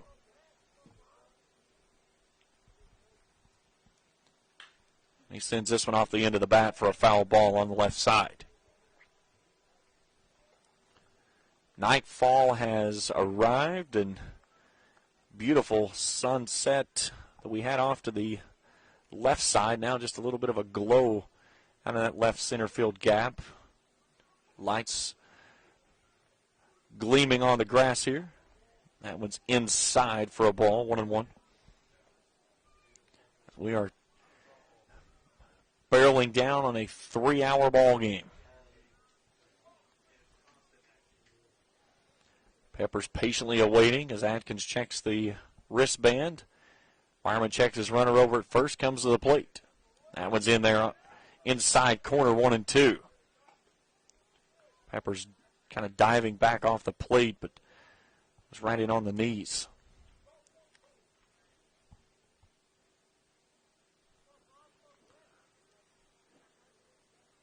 Fireman set the 1-2. Fouled away.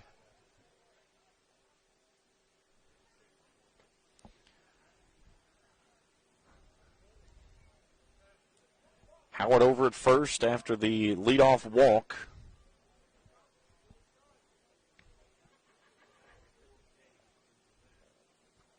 The pitch. Breaking ball swung on a miss, strike 3. 2 outs. Goes with the hook. And that brings in Ryan Brown, who's 0 for 4. Reached on an error and scored in the first, grounded out in the second. Reached on an error to open the 4th, and then struck out looking to end the 5th.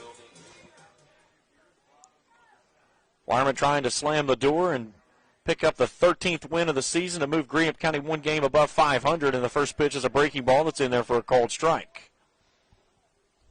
Musketeers come in with a record of 12-12. They've split this week. Won at Fleming, lost last night at Boyd. Here's the 0-1. Another breaking ball that's fouled away. And Ashland down to its final strike of the ball game. Stay tuned with us after the contest. We'll talk with Greg Logan and get his thoughts on tonight's ball game. And of course, the question is, if Greenup holds on to win, did Clarkson do enough with that home run to erase the base running blunder he had in the first inning. That cost Greenup at least a run, if not more. Wireman smiling as he comes set, and now time requested.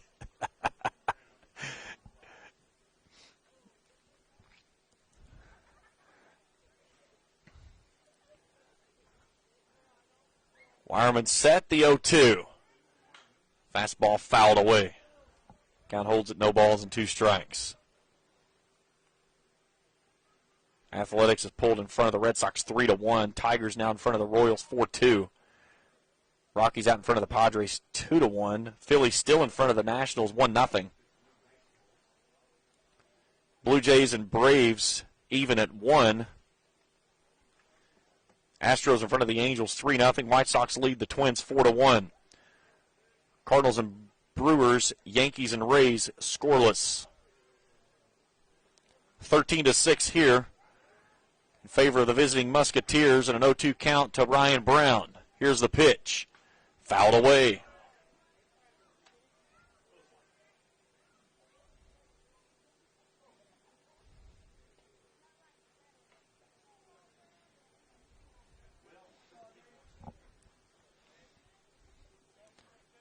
Howard over at first. 2 outs in the inning. And Ryan Brown in an 0-2 count. Wireman set. The pitch. Breaking ball in the dirt. Atkins smothers it and keeps it close to him to hold Howard over at first.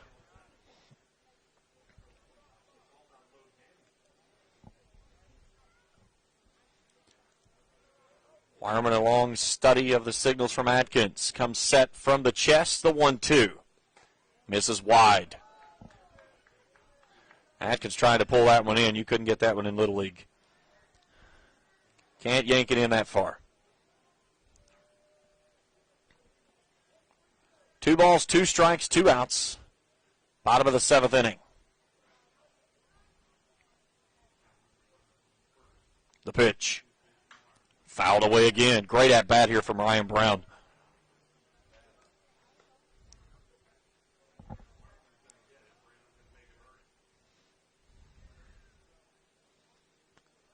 This will be the 7th pitch of the at bat coming on this ball here in a 2-2 count.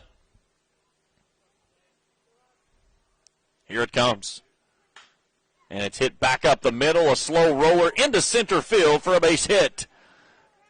Wireman tried to field it from behind his back and couldn't find the ball, so a 2-out single for Ryan Brown keeps the inning alive and brings Ryan Atkins to the plate, who's 1 for 3. Number 11, Ryan Atkins. Atkins hit by a pitch and singled in the 1st and the 6th, scored both times, bookending 2 strikeouts in the 2nd and the 4th.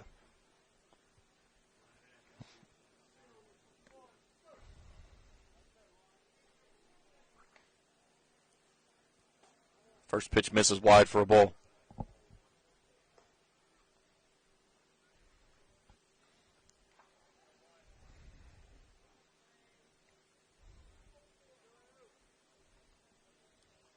Two on, 2 outs. Bottom of the 7th, 13-6. Greenup County. Wireman to look back at second, comes to the plate with a breaking ball that's in there, a called strike, 1-1.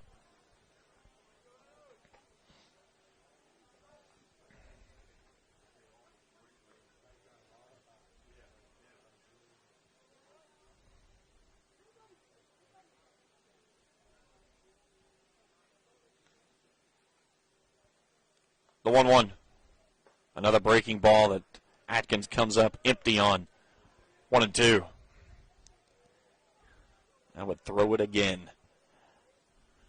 This time down and away. 1 ball, 2 strikes, 2 on, 2 outs. Wireman set, a look at second. He'll come to the plate. And that one's sent skyward and out of play as it gets over top of the dugout and back toward the parking lot. Lands in the little grass island there as you turn in. 1 ball, 2 strikes.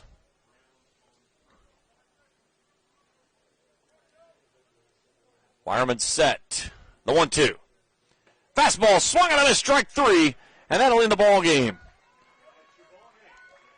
Ashland leaves 2, and they come up short on this one as Greenup County pounds out 9 runs over the final 2 innings, and they win this one by a final score of 13-6. Postgame shows up right after this on the Cool Hits Sports Network. I can't believe the house is ours. Finally, freedom. Today's the day, my own business. These are the moments you'll remember forever, when a bank becomes more than a checking account or loan. At People's Bank, our core difference is providing you peace of mind and confidence in your financial life. By asking the right questions and working with you, we earn your business. Together, we're building financial success one special moment at a time. People's Bank, working together, building success. Member FDIC, Equal Housing Lender. Stop by any of the 4 convenient locations in Monroe Collision for an insurance estimate after an accident and let them explain how you can get back into your vehicle sooner. Owner Kevin Monroe will discuss your options in their state-of-the-art facilities. Monroe's repairs are backed by a lifetime warranty. You'll drive away protected and happy. Ask about their free loaner card. For the best in repair, see the people who care in Portsmouth, Jackson, Chillicothe, or Ashland. Monroe's Frame and Collision. Our work says it all. Experience the plus side of healthcare at Primary Plus. Primary Plus has 7 locations throughout the region, including offices in Ashland, South Shore, Vandsburg, Tollsboro, and Flemingsburg, offering complete care for the entire family, including primary care, pediatrics, women's health, dental, and on-site pharmacies, plus the convenience of evening hours, affordable pricing, and a patient-centered medical team. Primary Plus is always welcoming new patients. Learn more at primaryplus.net. Quality Marathon gasoline, great monthly specials on snacks and beverages, and fantastic service. Those are the qualities of Clark's Pump and Shops. You'll find a Clark's Pump and Shop near you in the Bluegrass State and beyond. And Rick and Brent Clark want you to know that they take pride in giving you the best prices and service, and they thank you for your patronage. Clark's Pump and Shops are a division of the John W. Clark Oil Company. Clark's Pump and Shops. Return, refresh, refuel. With 48,000 square feet of showroom, Manning Furniture is filled with unbelievable savings with sofas as low as $299 and up. Shop from home. Go online to ManningFurnitureKY.com. Look under brands. Call Manning for pricing. Place special orders through Manning and get 10% off. Voted best store to buy furniture. Manning Furniture is open 10 to 6 Monday through Saturday and Sundays 1 to 4. Located at 1601 U.S. Route 60, just 10 miles west of Ashland. Call 606-928-5308. You've thought for a long time about keeping your firearms and valuables safe and out of harm's way. Borders Sporting Goods has the area's greatest selection of Liberty safes and a wide range of sizes, styles, and colors. And Borders also has the Tri-State's best and most complete selection of firearms, hunting supplies, fishing supplies, archery supplies, knives, camo, and boots. From the smallest fishing hook to the largest Liberty safe, the best brands, the best selection, and the best prices in the Tri-State are at Borders Sporting Goods, Route 60 West in Ashland, where your money will be well spent. 13-6, Greenup County wins this one in come-from-behind fashion. Joining me now here in the postgame show, head coach Greg Logan. And, Coach, the first question I'm going to ask you, did Clarkson do enough with a 2-run home run to take care of the base-running blunder in the first? We're almost back to even. Okay. Yeah, he had a good night there. Maybe just need the wake-up call. So hopefully he keeps progressing from there. But, yeah, and Austin, he's a competitor. He's a good kid. He never disrespects, and I've been in his crawl for 3 or 4 years, but he just always, yes, sir, yes, sir, yes, sir. But you know, he had a very good game offensively, and he hit the ball very, very well tonight. You take Austin Clarkson 2 years ago. That base-running blunder gets to him. You don't see him come back and do what he does tonight, which he goes 4 for 5, including a 2-run home run that kind of decides the ball game. Yeah, he asked me, he said, Coach, did they just walk me intentionally? I said, yeah, they're trying to get to our weak link. First time he's ever done, right? Yeah, they're trying to get to our weak link, Carson. So Carson heard me, he said, I'm not the weak link. But, yeah, they had a good game. We were slow getting started. I think at the end of the 5th inning, we look up, and I said, guys, we only got 4 hits. What's going on? So, we got to come out. The pitching wasn't that tough, but we was making it tough on ourselves there, just not taking good approaches at the plate, not staying focused. But the last 2 innings, we seemed to get on track, put some hits together, some big hits. Bradley had a couple of big hits, some And, Carson had a couple. So we just got to get everybody contributing somehow, some way. Jonah didn't have his best stuff tonight. He pitched yesterday against Boyd County. And it's hard. You go out there and you throw some pitches, and then you ask him to come back. And same way with Cohen. He pitched at Fleming County Monday. So he gave us all he had. Gomez, he done a pretty good job. Of course, I want to get Carson in there that last inning and get him a few pitches there for midweek work. So worked out well. You kidded before the game. You said hopefully we don't go out and kick it around 7 or 8 times tonight. You made it interesting at times, but when the defense needed to come through, you guys come through in a big way. We did. This field here, it's very hard. It's very rough on the surface, but it's something you got to do. You got to stick your nose on it and play. Just take the outs one at a time. But I thought we'd done okay, and we just got to. And the one Cam made, the error he made was throwing error, just routine stuff. So we got to fix those things. But anytime you can beat Ashland 13-6, they got us earlier in the year. You need to take it and be thankful and be happy with it. So we're thankful and we're happy. I think one of the biggest outs in the ball game that gets lost in all of this was Carson Wyron throwing out Peppers there in the first inning. And how big in a complex of a game is that of letting everybody know the catcher's got a good arm? Yeah. Carson, I tell you, he never stops yakking out there. He doesn't at school either. Well, that's why we nicknamed him Jaws. So he gets the work, but Carson can play anywhere. I don't know where we haven't had him yet, but he's a gamer, and I think that sets the tone right there, because if you give him a little hope and a little incentive, we can run on this guy. And Jonah's not real fast to the plate, but I think Carson done a very, very good job at that. Not many nights that you give up the leadoff man aboard in all 7 innings. Oh, my goodness. And you come away with a 7-run win. I don't know if that roof on the dugout is reinforced or not, but I spanked it a few times. And that's something that you can't do. I think it's you lose your focus by some walks and some errors and things like that. But, not many times you can give up here. Get the first guy on, put him on, and let's see what happens. But, it's baseball, and we're just glad to be playing, glad to be out here. And, I thought our boys contributed well in the latter innings. Dakota come up, got a big hit there. So, and it's a team effort. Didn't get a whole lot of innings there for Matthew Boggs tonight, but he gave us what we needed to hopefully get Gomez loose and give us some innings there on the mound. And, it's just a good team effort there. And the thing you talk about Dakota, he made a dandy play over at first base on a ball that was a tough scoop to flip to Gomez to get out of an inning. Yes, that ball was spinning, and as soon as it was hit, I said, this thing's got trouble all over. Because anytime that ball's got that spin on it, and I thought Dakota done a very good job. 13-12. You get 2 of the first 3 you play this week. How big is that in the grand scheme of things, or where we are in the season? Well, you don't want to get, at one point we was probably 4 or 5 below 500, and I think we keep building on this. And, it's a big week. It's tough. This bunch is tough to coach. But it's a fun bunch to coach, and you just got to stay. If it takes us 3 hours, you can't lose as a coaching staff, as sometimes as aggravated as you get, you can't lose focus for 21 outs, and these kids will give you everything that they got. Sometimes it's not much go-go juice, and they don't hit it real far, but they'll give you everything, and you just got to stay the course, 21 outs, and I think that's what we're doing right now. Head Coach Greg Logan joining us here in the postgame show. Coach, nice win tonight. Always a pleasure, my friend, and glad to be a part of it. All right. Thank you, James.